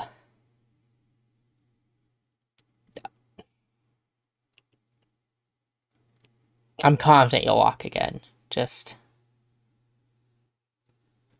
it might take some time. We'll just have to play it by ear. Uh, Injuries can be a pain. Uh, but listen, after I broke my spine, I thought I was never gonna walk again, but hey, look at me now. And Victoria was the one that helped me through that. So, she can make people walk again. Real miracle worker.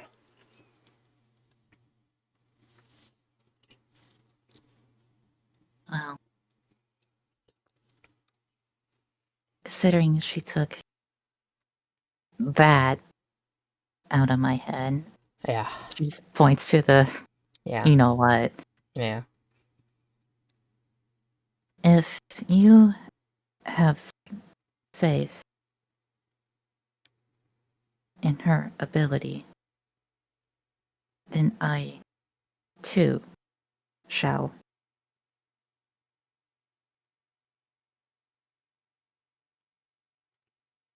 Good. Yeah. Um, I guess, well,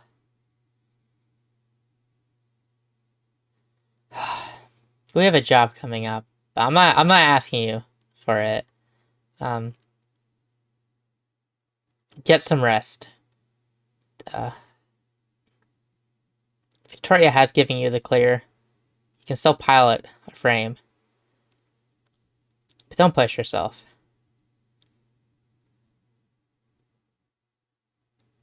You're damaged right now. You're injured. Push yourself, injuries will... They'll get out of hand. They won't recover well.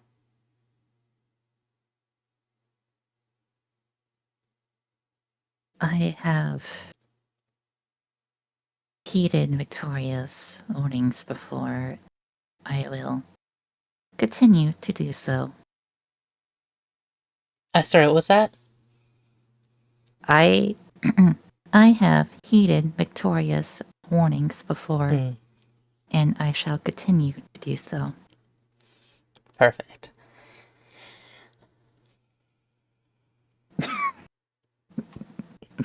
What? Don't worry about it. Okay.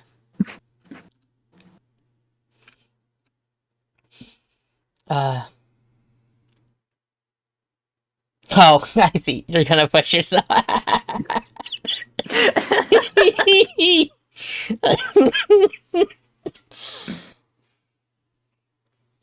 That's funny.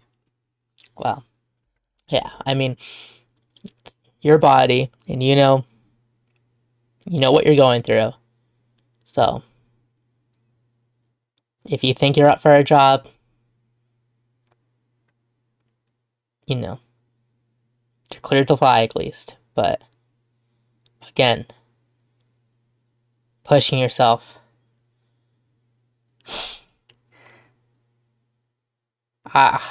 Listen, I've been there.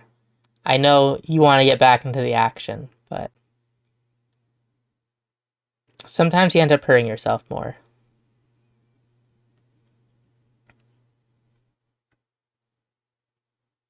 But that's my bit. Again, it's your body. You know your limits, right?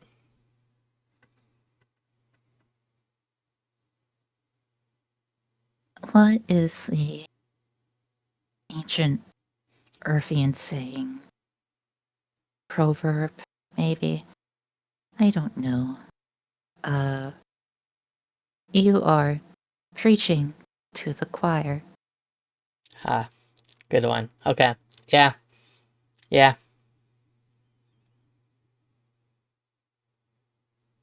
Fair enough. Sounds good.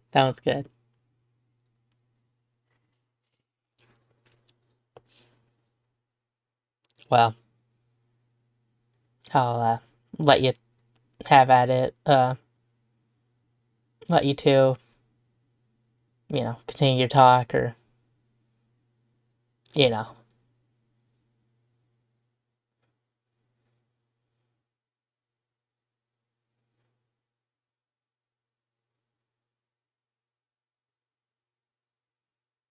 I am just gonna wave him like goodbye and then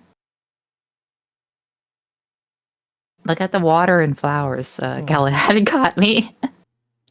Yeah, he just nods like full timer, kid, and then he walks out.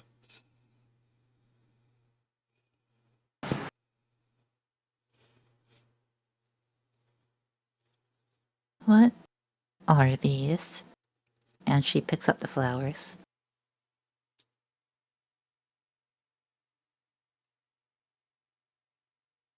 By the way, she has not seen flowers in her entire life.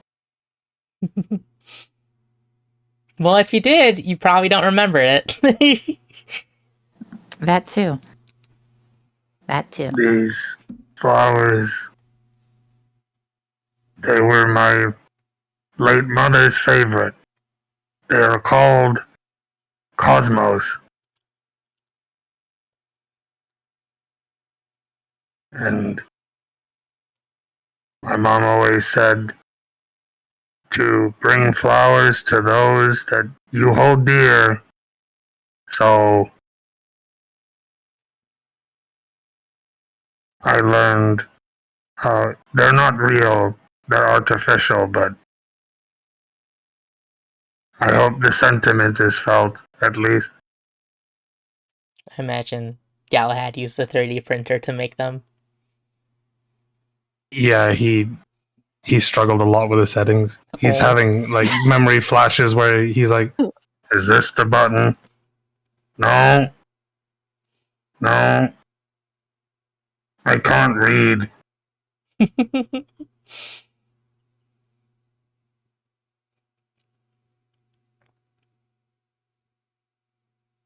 So, you are saying that typically flowers are natural, but these are artificial. Thus, one would think they would hold less meaning. But because your mother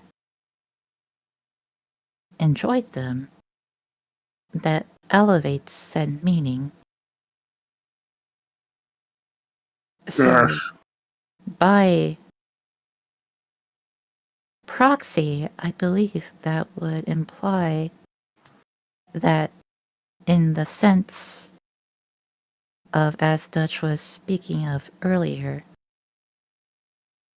in a way, they could contain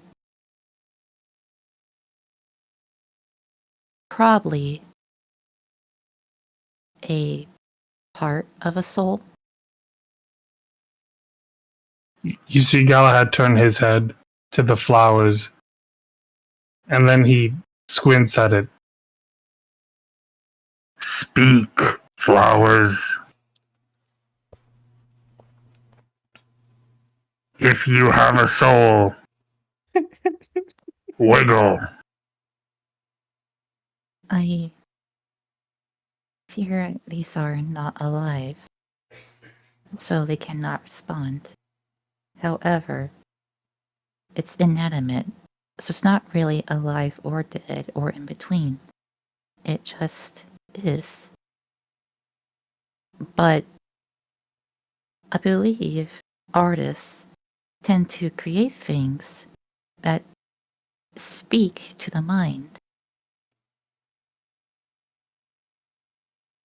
Do they speak to you? Do they make you think?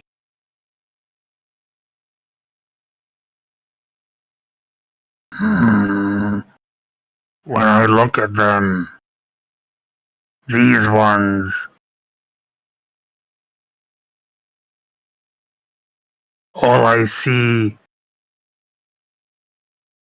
And then he points to the card that's like poorly taped on it.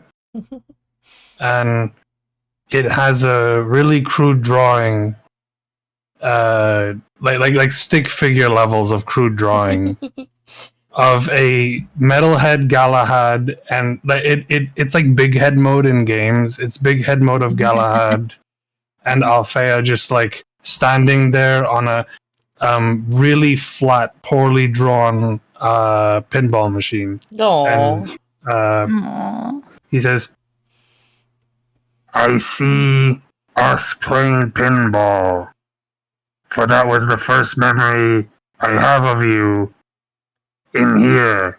And he points to his head. It is a fond memory. I save it. That's what it makes me see, think. Afia strolls through her memory logs again. She goes to her first memory of Galahad at the pinball machine. And she saves it. Aww.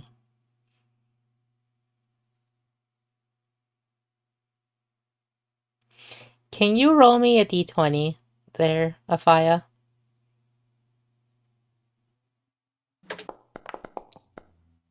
Okay, 15. You feel like you know when you gain a second wind and you feel And like you're feeling tired and then you gain a second wind, you get like a rush of like energy. okay.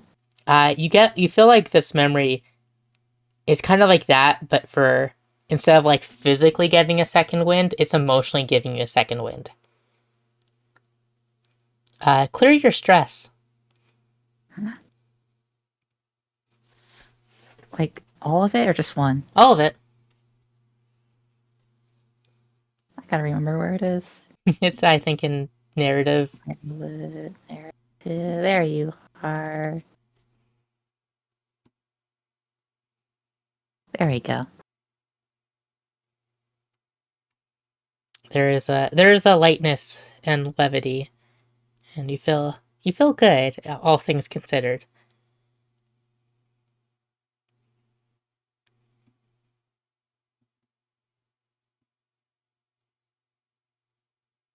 Okay. I want to say if I breathes in and breathes out. Just one good breath. You gain a memory, but you don't. It's from in your nebulous beyond the horizon. You don't remember having this memory, but you just feel, just breathe, echoing in your head. But it's really distant. It's really like, it's almost like this memory is super foggy, and you can't tell if it's like all the details are scratched. Like, you're assuming it's your voice because it's your memory, but you're also not sure. There's no, it's just the words. You don't hear anything.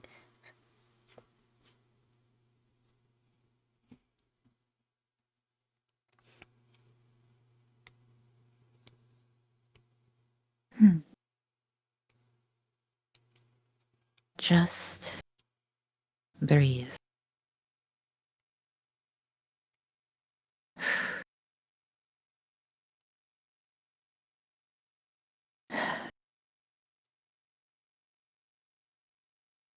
Thank you, Galahad.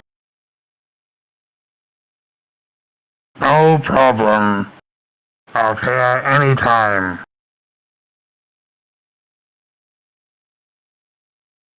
Okay. Does Galahad stay, or are you gonna head out, or? Uh, he unless he's told to Okay. go or he gets called. Okay. Yeah, we'll just say you two just keep talking, chit chatting if you want, or you're in silence. It's up to you, but we're moving the camera away from you two. Yeah. Yeah. But yeah, so you're staying with Afia, so you're keeping her company. She has gained a emotional second wind, so you feel like you don't need to sleep. You're good to stay up. We're gonna go to the crew quarters. First off, who's all here In the quarters? in the common room? I should say, rather. I think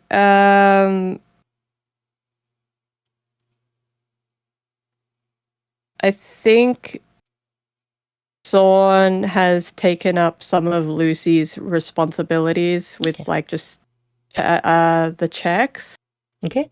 of the ship as she rests. Mhm.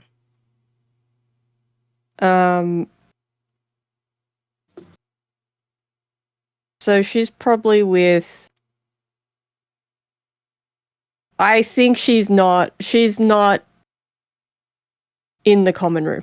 Oh, she's not in the per common. se. Okay, I would No. say some of Lucy's responsibilities is to prepare supper with Jean. Ooh, okay. So if you are taking her responsibilities, that would be in the common room because that's where the kitchen's at. Okay. And Jean would slowly, over time, she'd come in for like, a few hours, and she sees you. What are you prepping? What's for supper? Getting the Sawn special. Okay, It's random slop. random slot. You So- get whatever the fuck you get whatever the fuck leftovers are put in a pot. So you're just cutting up some whatever. Yeah. I guess some carrots, some onions. You're just whatever. And Jean comes in and she's like, "Oh, you started already. Yeah, sorry for. I just want to make sure Lucy was, you know. What are you making? First of all, it's all right. This is part of my duties. Second of all, it's random slop. Nobody's favorite. We're running low on supplies. Well, I mean, we have quite a bit of curry stock. We can make this into a curry. Thinks about it. Checks the allergy chart to see if anyone's allergic. Is anyone allergic to curry canonically in this game? Yeah.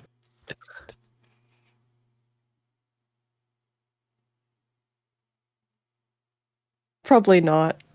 No one said She anything. nods. She adds the curry.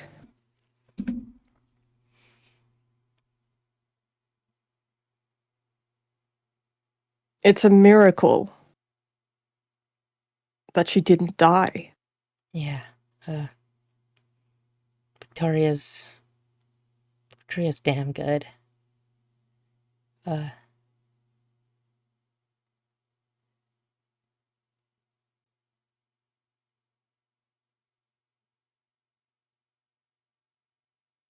mean, yeah. You see, like she begins to try and say something, but just kind of fizzles out and stops herself. No need to speak. I'm quite adept to silence. Okay.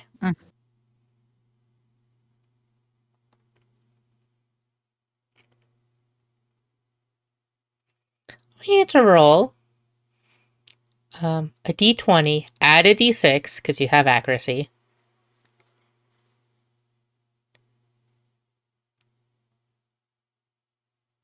Because Jean is here helping you cook. Oh, okay. Is this in just a flat Yeah, just roll? just a d20 and d6, just a flat roll. We're seeing how good you make the curry slop. Yeah, okay. So just a d20, then a d6. Okay. Yeah, you can roll them together. I Oh. didn't do that. Hang on. Oof, oof, oof, Okay. oof. A 3.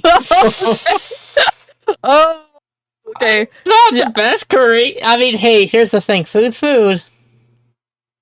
It's a little burnt.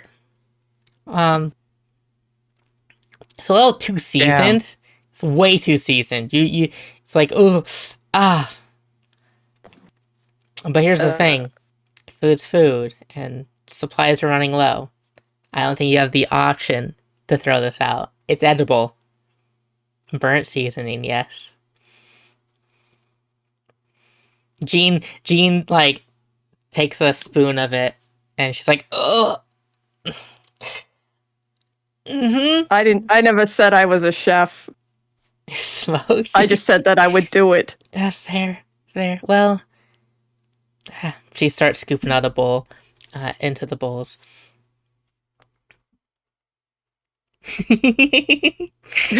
Oh my god. I guess we should, take this to people and serve supper.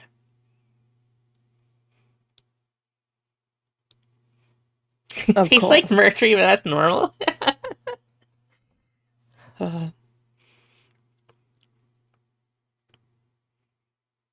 Where's Heidi? I was gonna say she'd either probably be in the common area Okay. or I think she wants to go check on Fea. Okay. Well, I'll say you're in the common area, and Jean looks at you, and she's like, can you bring a bowl of this to Afaya? Uh, You can she get one for yourself as well, of course. uh, sure. As she takes a couple bowls and just she doesn't want to say anything, but she's because her hands are full. She's like lifting her face away from the bowls, and she's just like that look of this is going to not taste good. Yeah. Yeah, Jean has like this look of sympathy as she gives you the bowls, and just like this, like she like is like nodding. It's like food's food. Ding ding, ding, dinner served. I hope she has the ability to just. Can she turn off a sense? I don't know how androids work.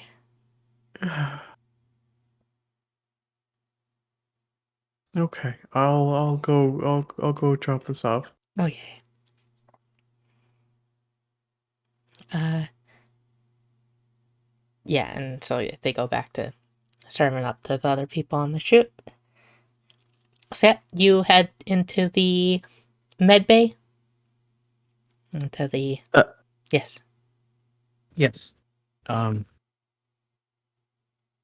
She realizes that she has her hands full. Mm-hmm. And she's coming up to a conundrum as she's approaching the door because she can't knock.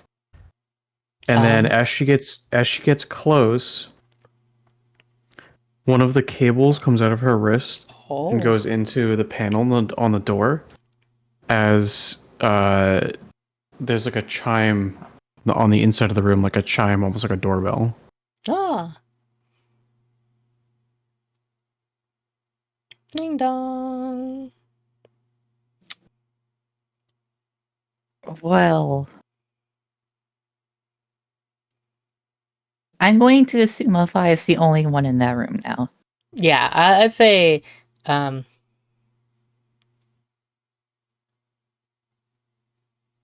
I don't know where Galahad. Galahad might be in the room. He's just kind of like he's just vibing, right? Okay, so if Galahad's in here, then I'd say I ask Galahad to open it. Yeah, he'll go open the door. Heidi would peek and say, I heard you were awake and they're making food. So I wanted to bring some to you. Afia is now like facing the door. Still has everything plugged in, but I'd say she should say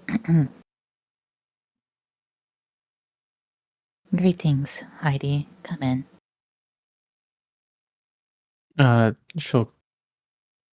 She'll go in and look for a table or something to put her food down on and slide it over to Afea so she doesn't have to get up or anything. Yeah, there's like a table. Yeah, where instead of like the base being center, it's like off center, so you can slide it over and have the table go across the bed. Yeah. She'd get it close enough where to see if Afea would just reposition it herself or be ready to just push it over for her. Because she still doesn't know how mobile Afea is yet. I want to say Afia, like, she can, like, lay back down, but she's moving entirely with her, like, arms. Kind of just, like, pushing herself up and whatnot. Mm-hmm. Here, lean forward. As she'll position the pillows further down on her back so she can like lean back on the pillows but still be far enough for her to eat. Thank you. Your assistance is appreciated. I also want to help out with your recovery. They were looking for volunteers to help out with um your physical therapy.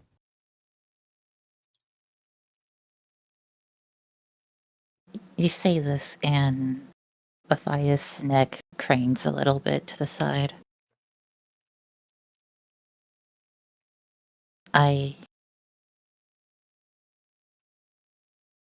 Do I need assistance to recover? I mean, I don't know the details quite yet, but um they mentioned having someone around and to make sure that to just to help you recover. And I realized like maybe we kind of got off on the wrong foot before the mission, and I think Ghost wants to get to know you better.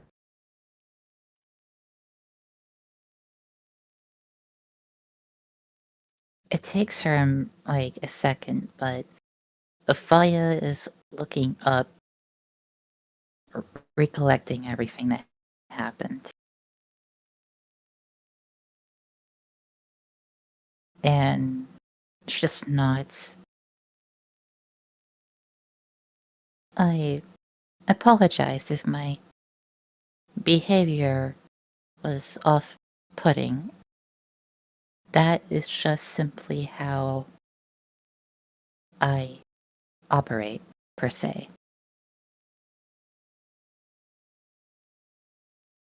I understand. I'm also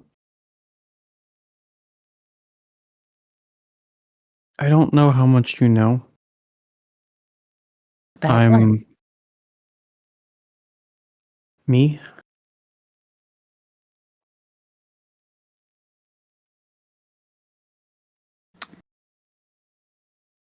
From what I've heard and how the others speak of you, you were kept in a stasis of sorts for a while. I am one not created to reflect on the past. Learn from mistakes, yes, but not from the past. I may not word this properly for you in a way that may not be offensive, but to me, I feel you and this ghost are, while obviously an anomaly, you are part of a past. And I don't think you yourself should be here.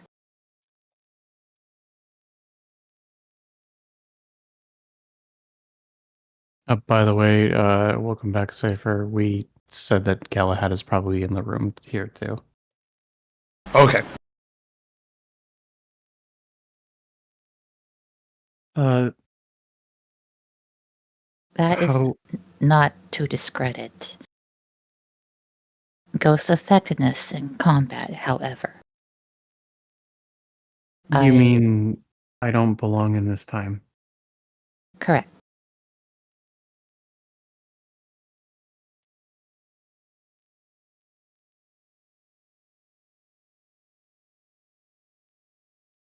From what I've gathered, your abilities are primarily connected to Ghost.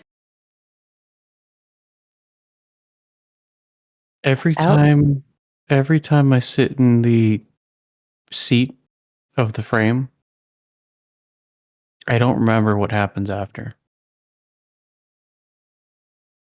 I assume it's because this ghost takes control.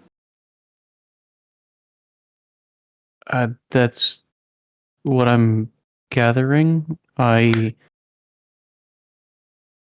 do I put this? I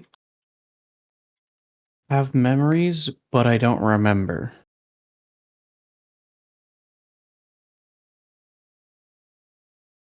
You say that and the fire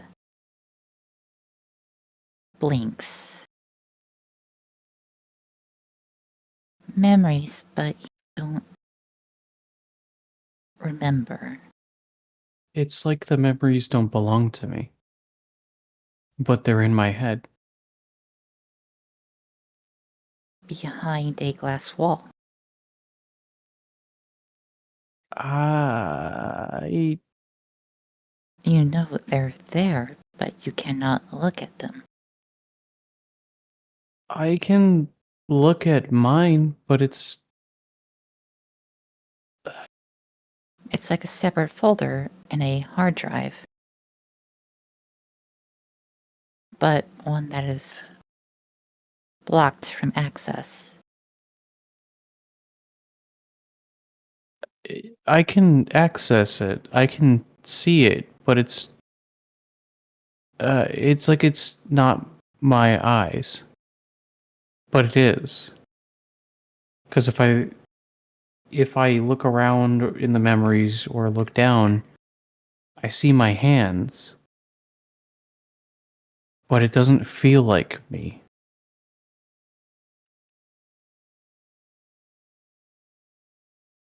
Go ahead And and make a like what skills do you have? uh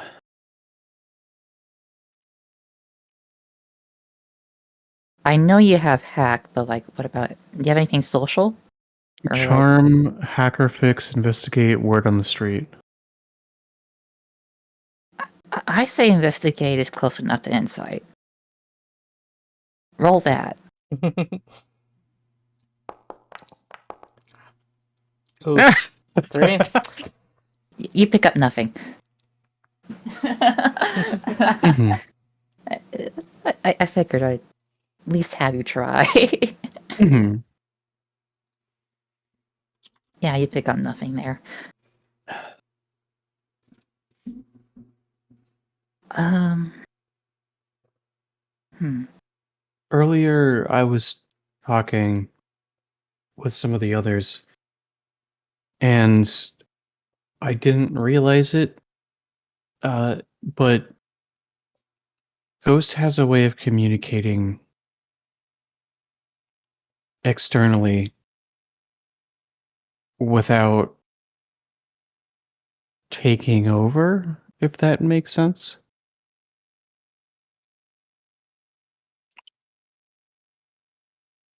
I recall Galahad mentioning having a conversation with Ghost. I don't remember taking my data pad out or connecting my feeds to the data So pad. Ghost did it on its own. I can only assume. But the pad was communicating in a way that had to have been Ghost. And when I was talking about these memories, Ghost responded, "That's because Ghost is the one who lived them. That's why they don't feel like my own." But you can still access them. Yes. I have to look for them. They don't come naturally. It's like security footage, in a sense. Yeah, like if you were to ask me what I had for breakfast, I could remember. But if you were to ask me, Anything involving ghosts, that's a no. I would have to actively look to figure out what was going on. So all combat memories will be held within, and you will have to scrounge them up. They will not be innate.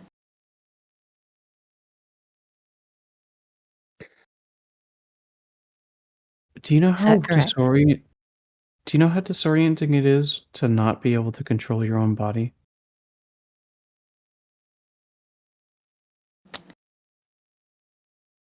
Afaya thinks for a moment. And a memory, one of her memories clicks, and she remembers the first time the Kingslayer got hacked into. And watching her own sniper obliterate one of her squadron members.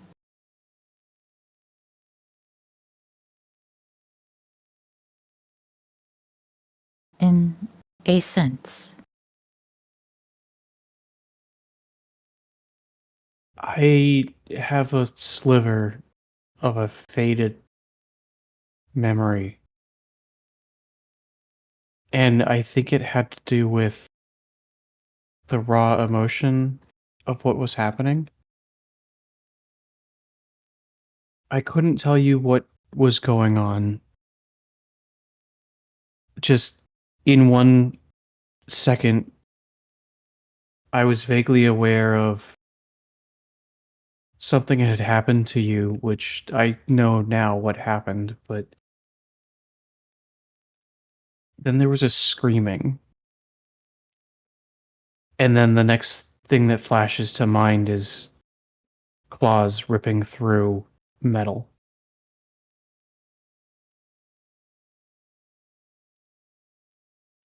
your lichen frame.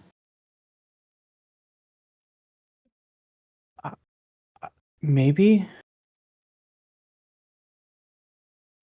I it seemed very strong emotioned, and I don't know if that's why I have memories of it myself.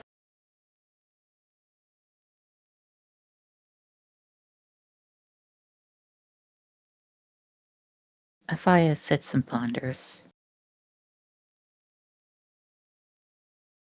I am not one to speak to about emotion. I She tries to speak, and you can tell without a roll that she's trying to dig up a memory, but she can't.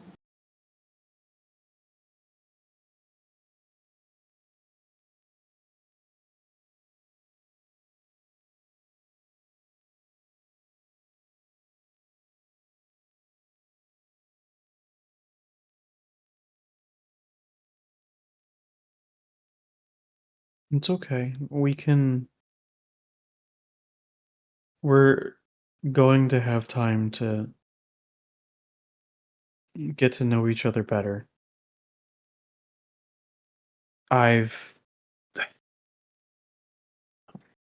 Up until the mission, I've been very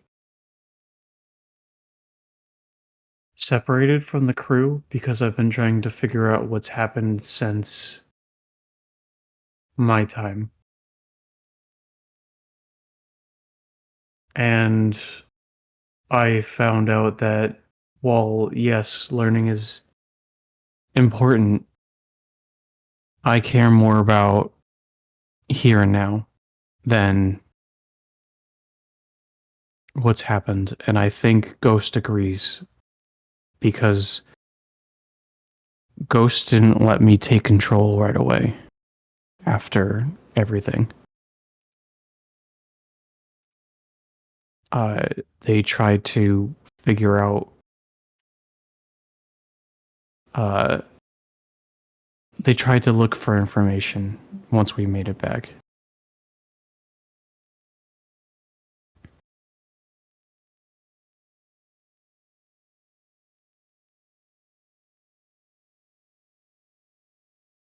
In that regard, I agree. And she's going to look at her data pad. You're a hacker. Correct. You could call it that, yes. If you were looking for information upon our return, and you would also like to know me better, she reaches over, grabs the data pad, and passes it over. Can you break into that? I And can. she clicks the pad, and credentials invalid.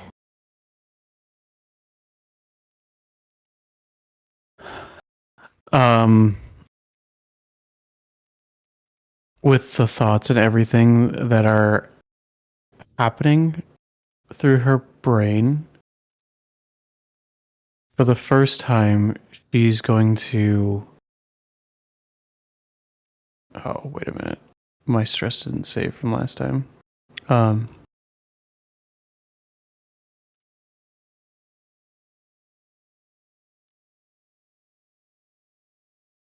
You Where take can stress on I your character. see? I see. I just added it back in. Oh, okay. Where does it say? Oh, there it is. Heidi's going to reach inward for the first time to try to reach out to Ghost, asking for help from Ghost to try to get access to the pad. Using possession. I am, Okay. as I'd like to, either get the. Yeah, I'll say that's accuracy. You can roll this with accuracy. I will say that this data pad unlocking will start a clock. And the better you roll, the more clock ticks you will tick up. And once it is done, the data pad will be unlocked. This is a project. Okay. 15. Okay. That is 2 ticks halfway through the clock. It is a 4-tier clock. Okay. It will This is take time. Yeah. this is gonna take some time, and Ghost was helping me for that. I think they want to also get to know you better too, and figure out what's going on with you.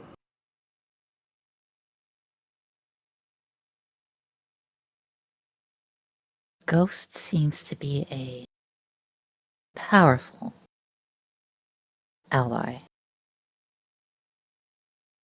In that data pad,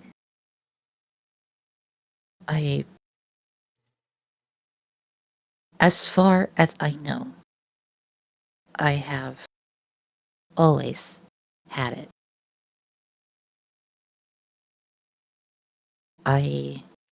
Once you crack it,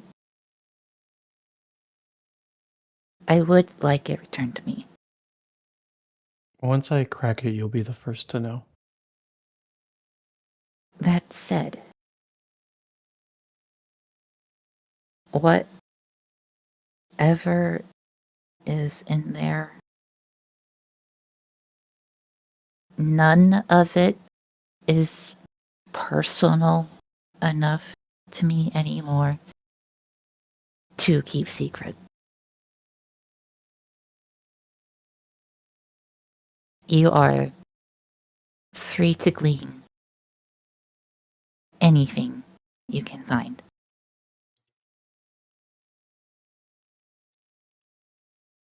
The look on her face is questioning because you just told someone who digs for information they can dig for information.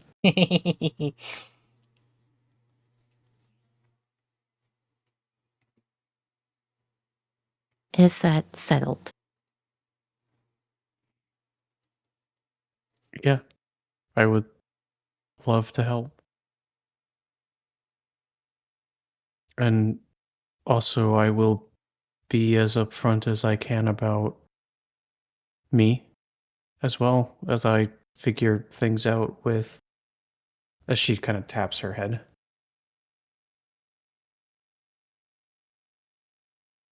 I will not lie. You have intrigued me with these memories. And honestly, go ahead and make another roll with investigate. Okay.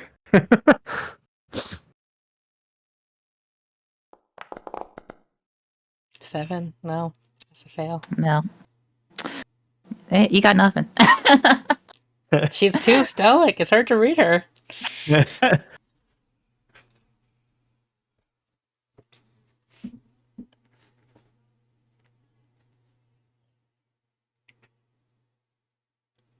What's Galahad doing with this? He's he was squinting at like you the whole time, just waiting for you to be translucent. He says, "It hasn't happened again. Must What? investigate." What hasn't happened, Galahad? I have a theory that if I can witness the switch between you and Ghost, I might see a translucent human. I believe this is what people call delusional thought, but I also seem to not care and want to see anyway.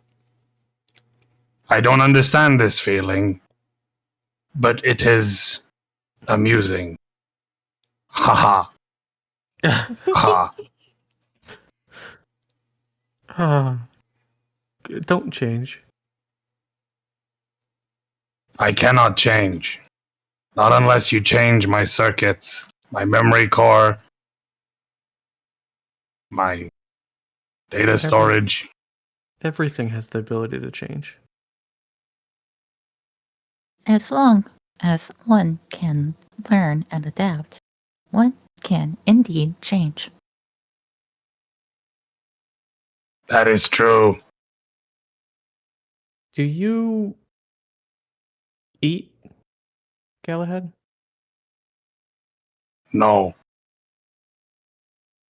I don't eat, sleep, or need to use the lavatory.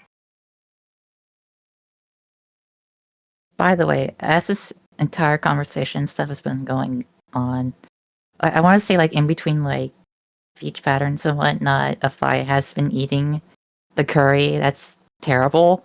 Yep. And she's absolutely stone-faced about it, so you can assume she could turn off the senses. Okay. Yeah, your first bite, you have like a chunk of potato in there. It's undercooked. Oh. Oh, turning that off. Yeah. As Heidi is going to also eat while in the room. She's kind of, it seems like she's here to help you if you need it until you're ready to rest. Because I'm assuming in case like you had to get up to use the restroom or get anything in the room or anything like that, because she didn't know Galahad was here. Actually, wait, hold on. Yes. Before you do that, I feel like if I would make one request, that would actually be instrumental. Mm-hmm. Heidi, Galahad, one of you, it matters not. Could one of you retrieve my personal drone from my cockpit? If it's still there.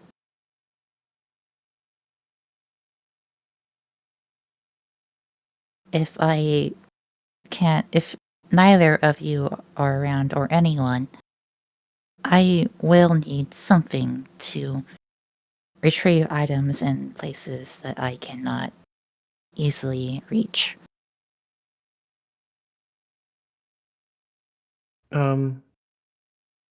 Yeah, Galahad, you want to stay here while I go get that? Sure. Heidi will Okay. go grab that. You head to the hangar. Mm-hmm. The spider bots are currently fixing up Kingslayer's anti-material rifle, and they immediately see you. They turn around as soon as you enter, and they start waving like, "Hi, hi, hi, hi! It's Missy. Welcome, Missy. Hi, how are you? We're fixing stuff." Hi, as she just kind of like waves her fingers, and I'm looking for Afea's personal drone.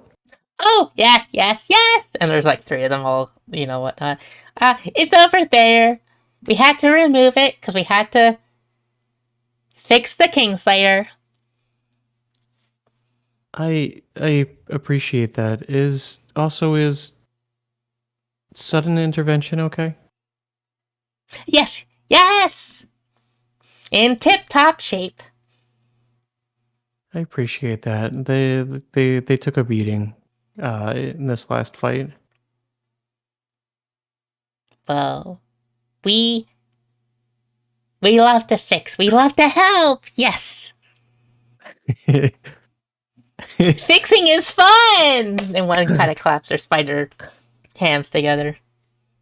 Oh, are these like the drones from Ghost in the Shell? Kind of. They're like smaller. Tachikomas. Yeah, they're like Tachikomas, but smaller, and they don't have like the tank butt part. Mm-hmm. And they can kind of fold up their limbs. So these are like, I say spiders, they're technically four-legged.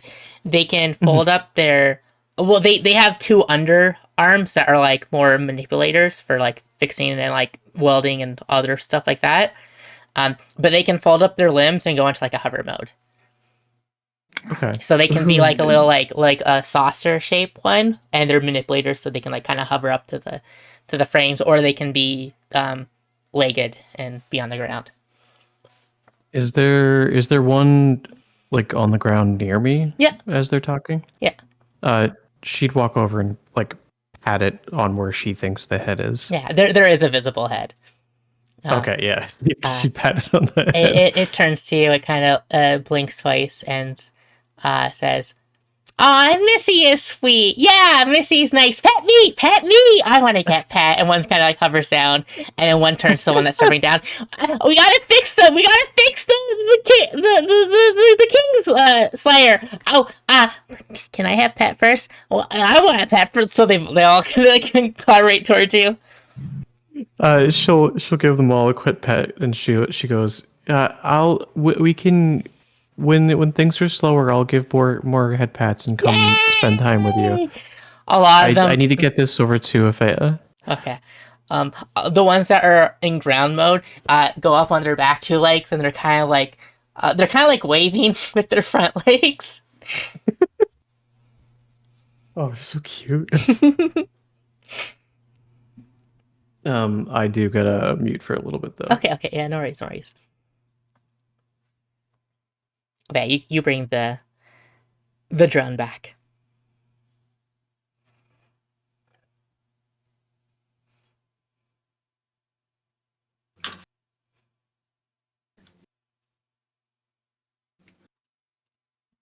I feel like if I would just say thank you and just set it to the side for now.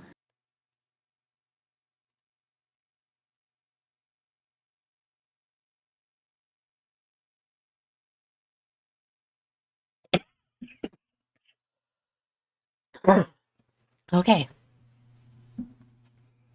I think that's like a good kind of end to that scene. Mm-hmm. Also, since Zumi has to mute, good place to stop the scene there too. Um, Scorn. Yes. You bring some food to Dutch. He's in his office.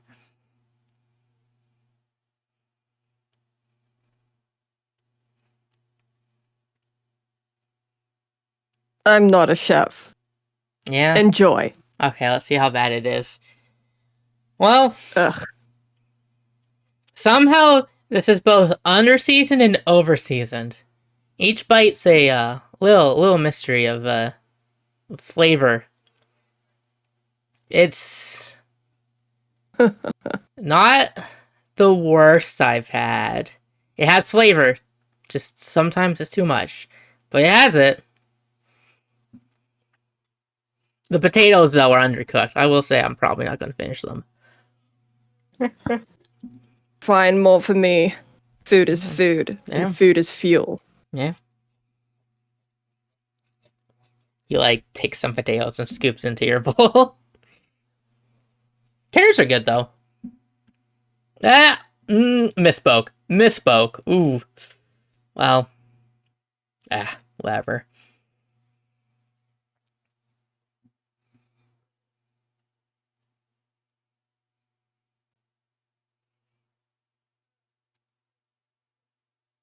So, how'd the meeting go? I know we got that job from them, but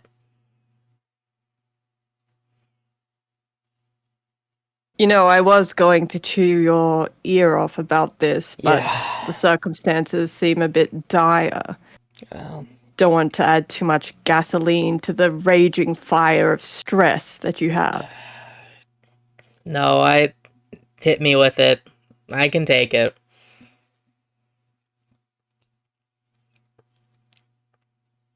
Nick is running out of patience with you. Yeah. Your debt has accrued. Yeah.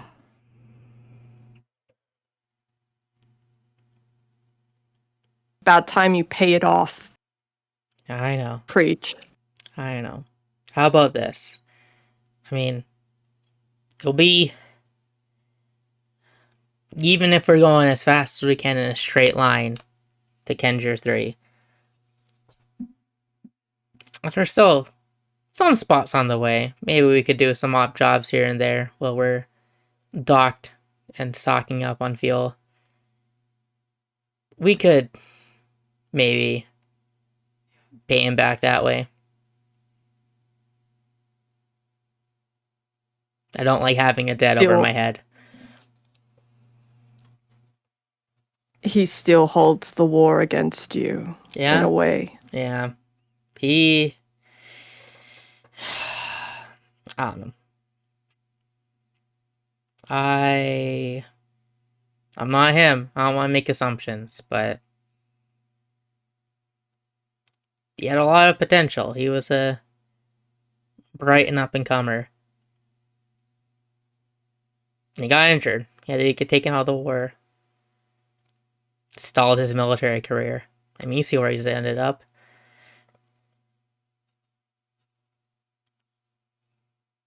I don't hold it against him for,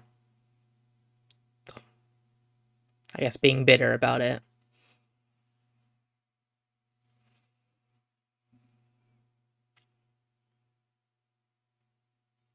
She looks at him. I assigned Jason to do a favor for him. Yeah. She gives him like the dossier of what that job entails.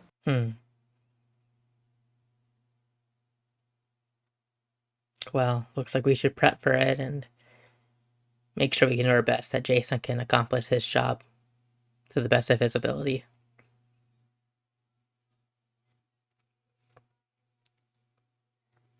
Of course. You know, Sorry, what was that you cut out? she just says, you know. It's always best to prepare for chaos. That it is. No best laid plan, right? Amen. Amen. Now, the artifact. Yeah.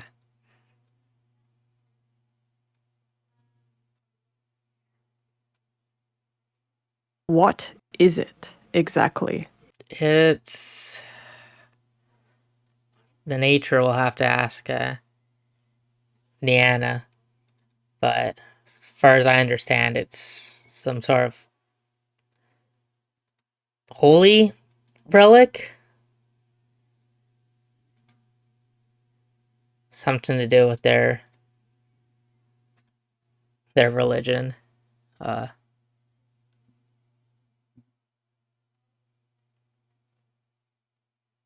haven't opened the package. I gave it to her and figured it's best for her to safekeep it. It is her culture, her tradition, right?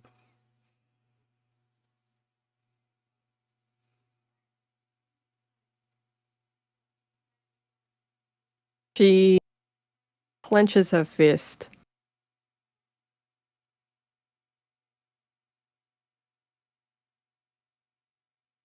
How are we going to get through this month? I can ration out my medicine for a fire and Lucy. But you, on the other hand, make any more cuts to your medication, Dutch. It's fine. I can go without pain blocker here or there.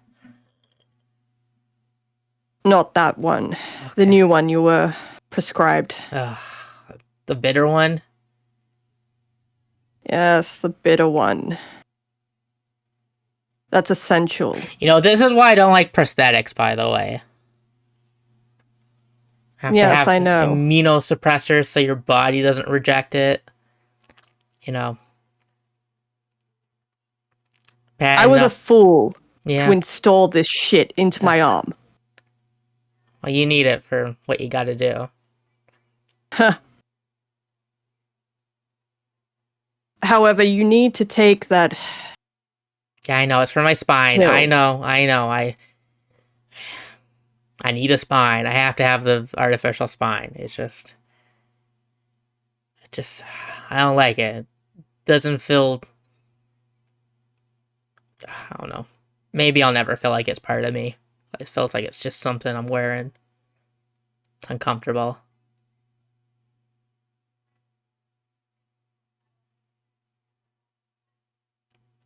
It is what it is. Yeah. And Victoria works miracles. She really does.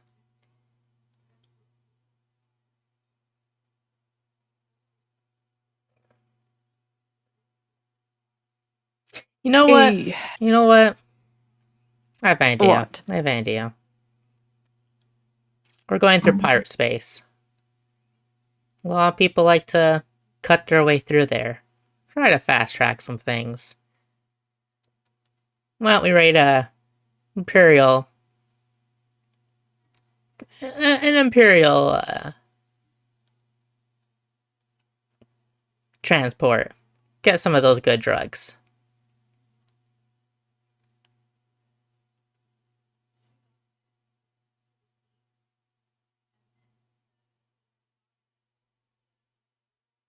Like the corner of her mouth. She smiles.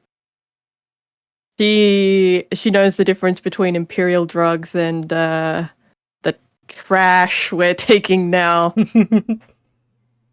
The garbage shit we are using. That's a fine idea. Yeah, we'll only hit a military vessel. Only something that's going for some military personnel. They can live without it for a bit. They got the funding. Nothing civvy, of course.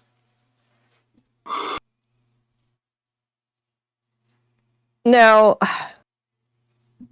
I do want to ask you about Heidi. Yes.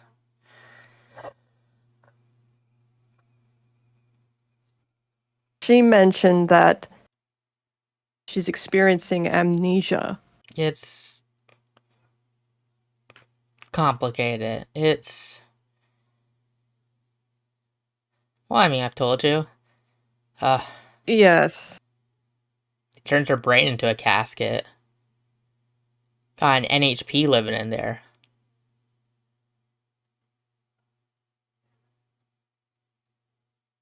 Is there a connection between Quaztech and Heidi? Beats me. I mean, I'm assuming this is Horus Tech, because, well, they do Horus? strange stuff. They do strange stuff. But maybe there's a connection with Quaztech. I don't know. I'll be honest, these corporations are a little beyond me. But we can look into it. Maybe they're working in cahoots. Maybe it was a side thing for... I don't know.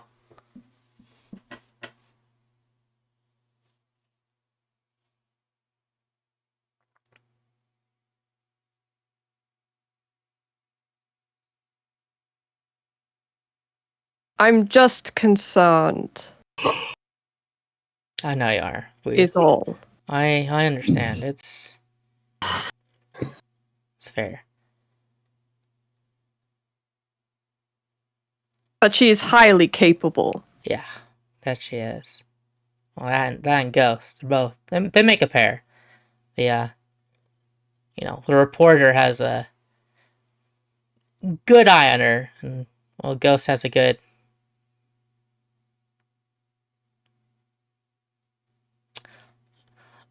tactical sense. Got some fight in it.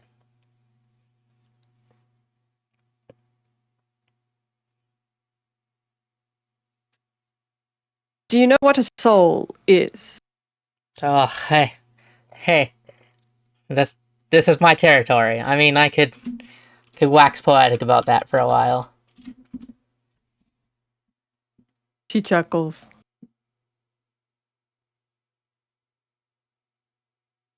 Kid seems to be acclimatizing well. Yeah.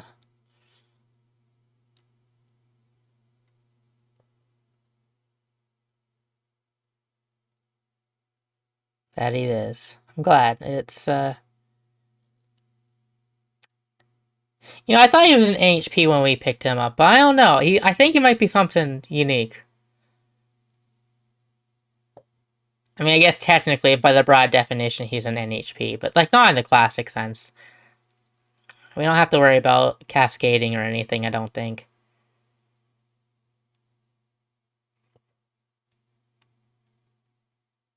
He has deep emotional attachments. Yeah. Perhaps it is best for him to help assist a fire with the EAT. Yeah. Some good thinking. Though honestly, I think that should be all our jobs. It's the least we can do. Just I doubt I can help her with that. You're still human. You got feelings. That I do. She has a lot of anger that she's managing. Are you saying this? Is this what you're saying, or is this what you're like? What you're feeling? Not in character. Not in character. Okay. Not in So character. you're saying Soren has a lot of anger she's managing. Okay, got it. Yeah. I think Dutch picks up on that. You know each other well enough. You holding okay? Of course.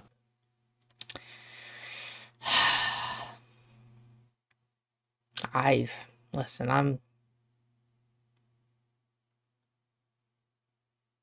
I may not be the sharpest tool around, but even I can see. It's about Whistler. Secondhand blues got you stirred up.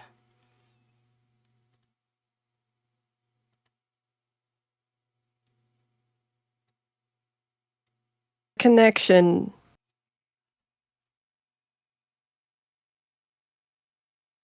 That I don't want to see with Quaztech and him. Well, they typically work for whoever pays them. Exactly. Could possibly. I don't know. Who's to say what the future holds? Right? Seems we're working for the feds right now. But let's just pray Quastic doesn't snatch them up. Could be a real pain.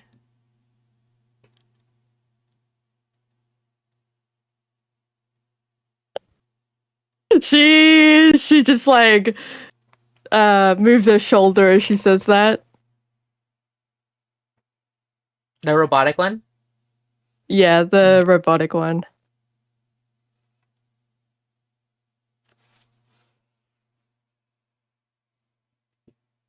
Listen, I know. Anyway. Yeah, okay, we can move on.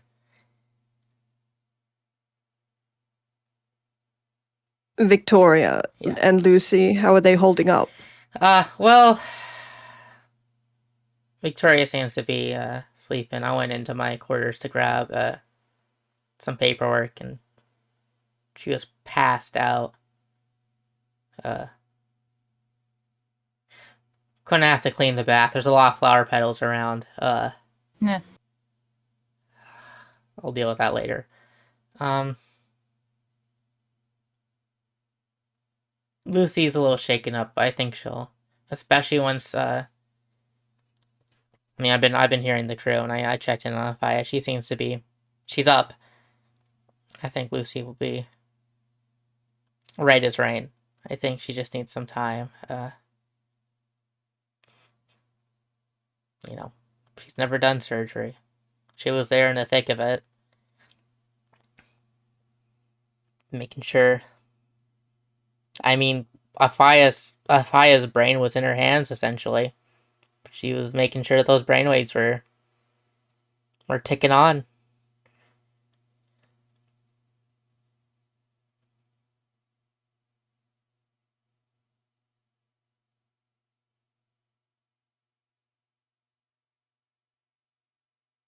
She takes in the information, lights up her smokeless cigarette, Mm-hmm.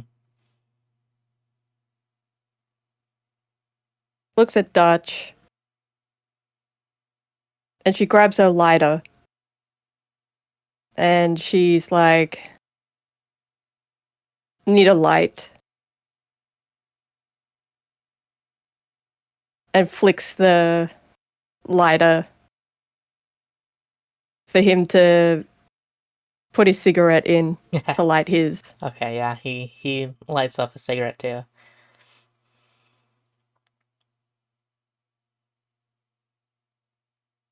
And he'll light yours as well.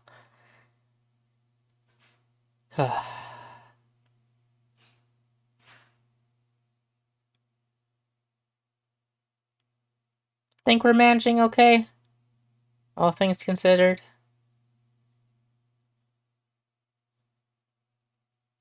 Mm.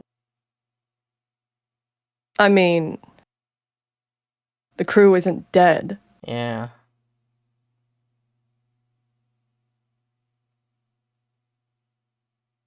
We don't have the mob That's after one us thing. yet. Yet. We'll work it off. That'll be the next thing. We got plenty of opportunities. Like,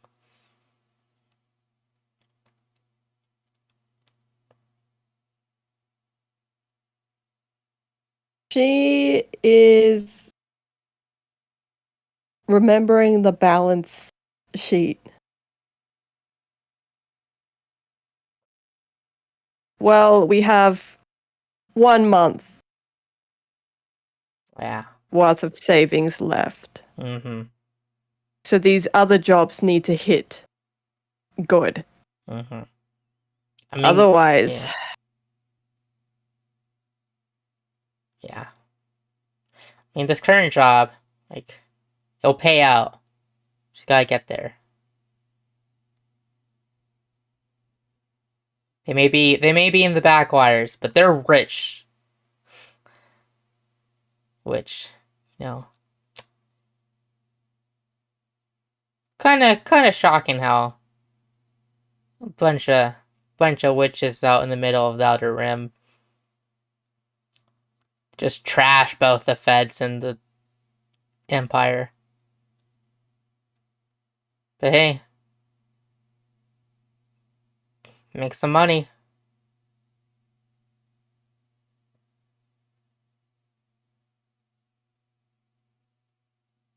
she nods.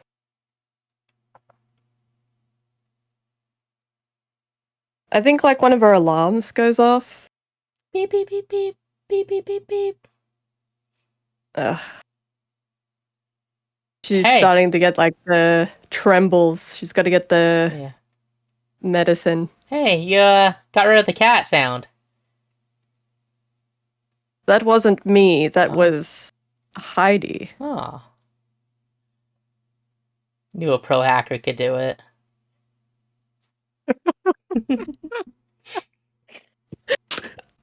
She's just like, yes, of course. She's a professional. Yeah. Uh-huh. Kind of looks away like awkwardly from him.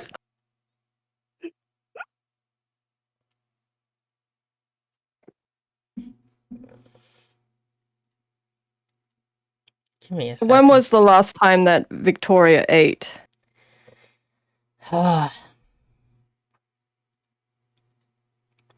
Before the surgery.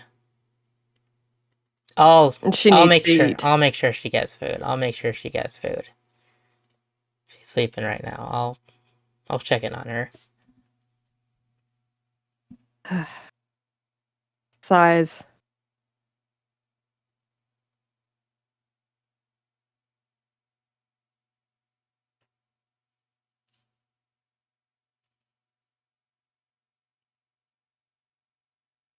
You thinking about Sandra? Uh, um, yeah, a bit. Yeah. It's kind of hard not to, given present company on board the ship.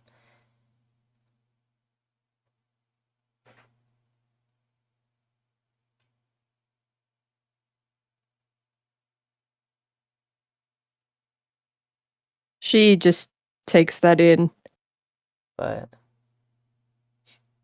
giving me a new perspective, especially after seeing the ringer they put Avaya through. Sandra would want. I mean, she was a nurse after all, right? She'd want to see people well, and Yes. just remember You know, some when I things she's. found, Yeah. you know, when I found a fire, Mm-hmm.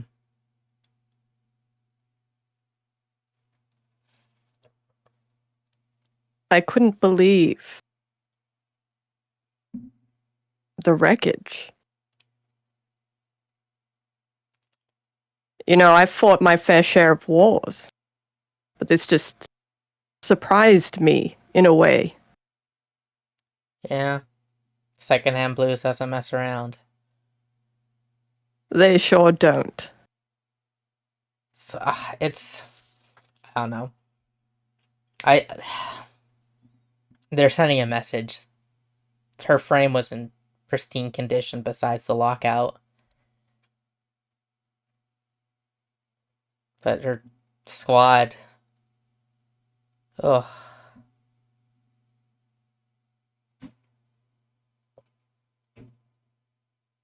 I saw. Yeah. Yeah.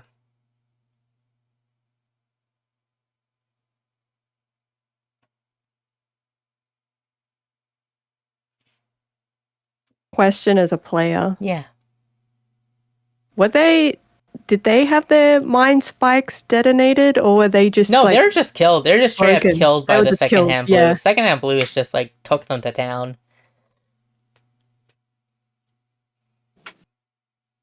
It was a slaughter. It was a slaughter.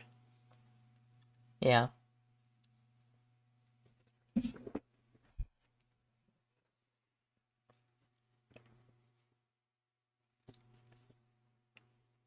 There's always casualties in war. Life is war. Yeah, but I mean, Don't forget that. I don't remember it every day. Got the, and he like takes his one hand and he goes to his shoulder. Got the memories right here. And I'm carrying them on my back. I feel them every day.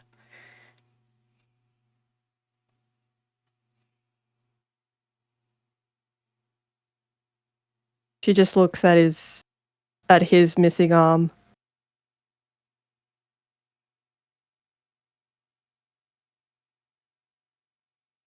Ever been to prison?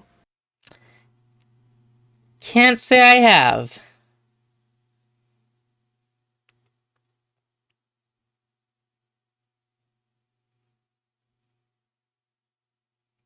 She chuckles.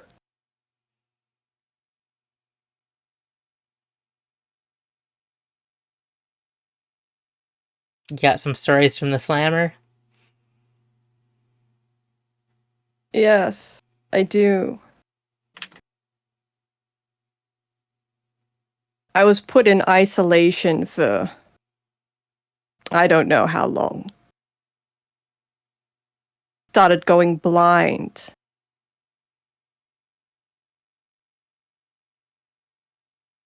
Once I left prison, I had no use for this eye anymore. So I replaced it.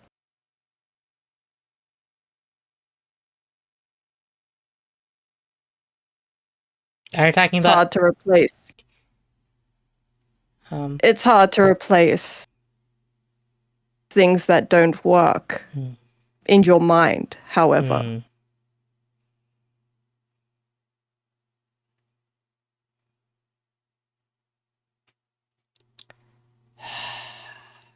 Just.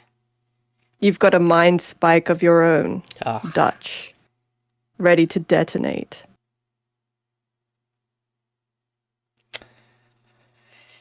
Whew. That's a.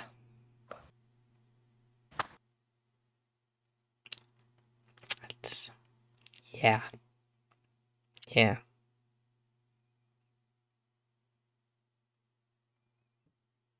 Think we all do. Mm-hmm. You're not special. Oh. She shoots him like a grin. Hey. You know. It's fine. It's fine. He just shakes his head.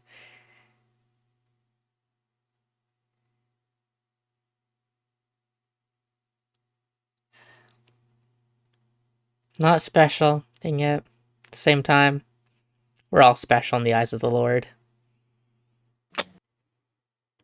Amen. Amen. Let's get a drink. Bless. Bless. Hashtag blessed. Let's get a drink.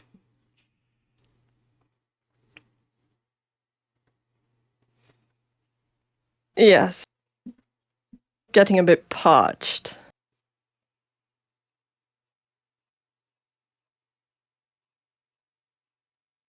Yeah, you two head out.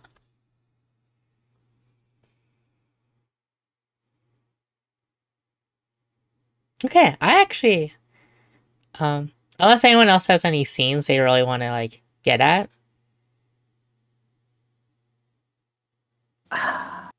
I'm thinking. Yeah.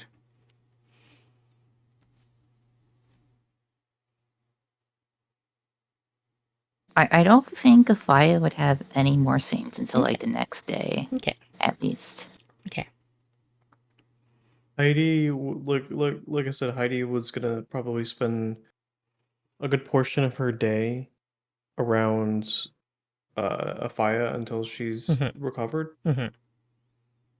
She'll be using her data pad and stuff like that for stuff, but like as far as additional scenes, that's I can go over a blue between sessions as far as like general things and stuff like that. Okay. Mm-hmm.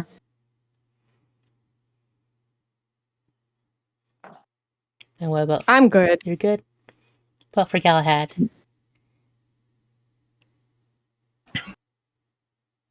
No, nothing Okay, for okay. I think Galahad. this is a good place to call it. Yeah, like the only thing I Ye- think of is Lucy checking in. Yeah, I want to finally, save that. I want to but save that for next that's like, session. yeah. Yeah. That's about it. Yeah. Yeah, I want to save that for next session for sure. Oh. But yeah, that was a good session. There's some really good role play. I was sitting back a lot, eating my imaginary popcorn, being like, "Damn, Yeah. that dream yeah. sequence that you did, Flu. Oh my god, that was sick." That was I got into it. Yes, yeah, it was good. I was like, "Oh, wow." anytime you want to actually do something like that instead of glossing over it with Heidi Blue, just let me know. Got it. I really like the dynamic. I really like them not getting along. But I think that I don't know I if it's not really necessarily not get along. They're I think they're learning to get along. They're just, they're coming learning at to get along, they're yeah. coming at it from different 'cause- angles, right? Yeah, like they are very different yet very much the same in certain aspects, and I really like the fact that I really like how Ghost is role played. Yeah. Mm-hmm. I really like the introduction of Ghost. I was like, wow, that's so cool. Yeah. That's so cool. I am going to incorporate Ghost into a spoken role too. Ooh. But Ooh. this is my way of manifesting both together. Mhm.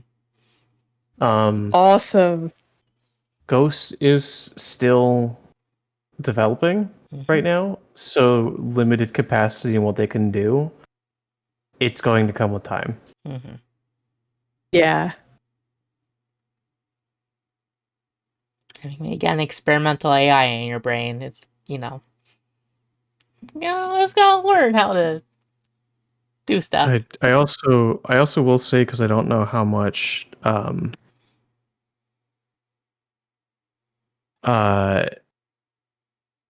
I don't know how much Soren has access to for like what happened in the last fight. But very specifically towards the beginning of the fight, like when they loaded into the frames, called out over the radio was Ghost logging in. I remember that. Yeah. I remember that, and I was like, I gotta keep note of that. Yeah, Knife is a notorious VOD watcher. Mhm. I love details, like interesting details. Like I guess it's like the philosophy, like the first part of like Galahad being like, what is a soul? Yeah. Mhm. And then we got Ghost, and then we got a fire. Yeah. There's a lot. And then, like that was just so nicely lined up. I was like, yes. I also love the flower thing. Like, Yeah. oh, That was cute. that was so good. Yeah. That was so good. I That was was so like, good. I could work with this. Yeah. No, it was a fantastic session. I loved the role play, and it was great. But yes, next episode, little next time on Tip of the Spear, there's the job. There's the pirate job. So yes, look forward to that. But yes, I hope everyone watching has a good time with this. And remember to check out all these fine people. Their links are going to be in there, so you can check them out. And yeah. This is the plug section. Anyone got anything fun to plug? Anything upcoming? I got nothing. Fair. I just know that this session was a fucking banger. It was so good. So good. Yeah. Chef's kiss. It was great. I got Uh, nothing. Okay. Yeah. This is fun. I know I've started doing drum streams again. Ooh. Yeah, check out her Twitch. Mm-hmm. Twitch.tv/ZoomEVT.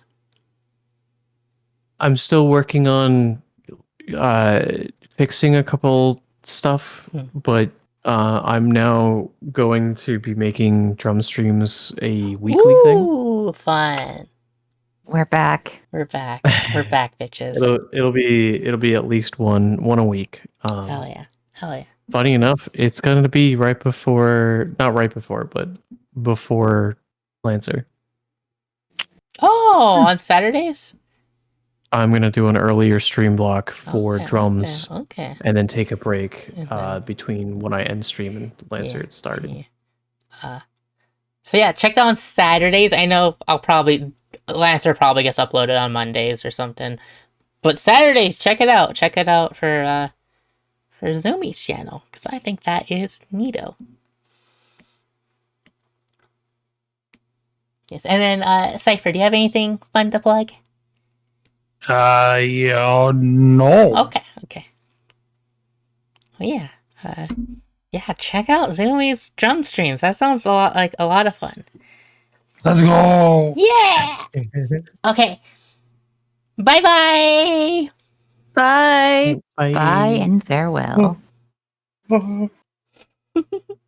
Ah!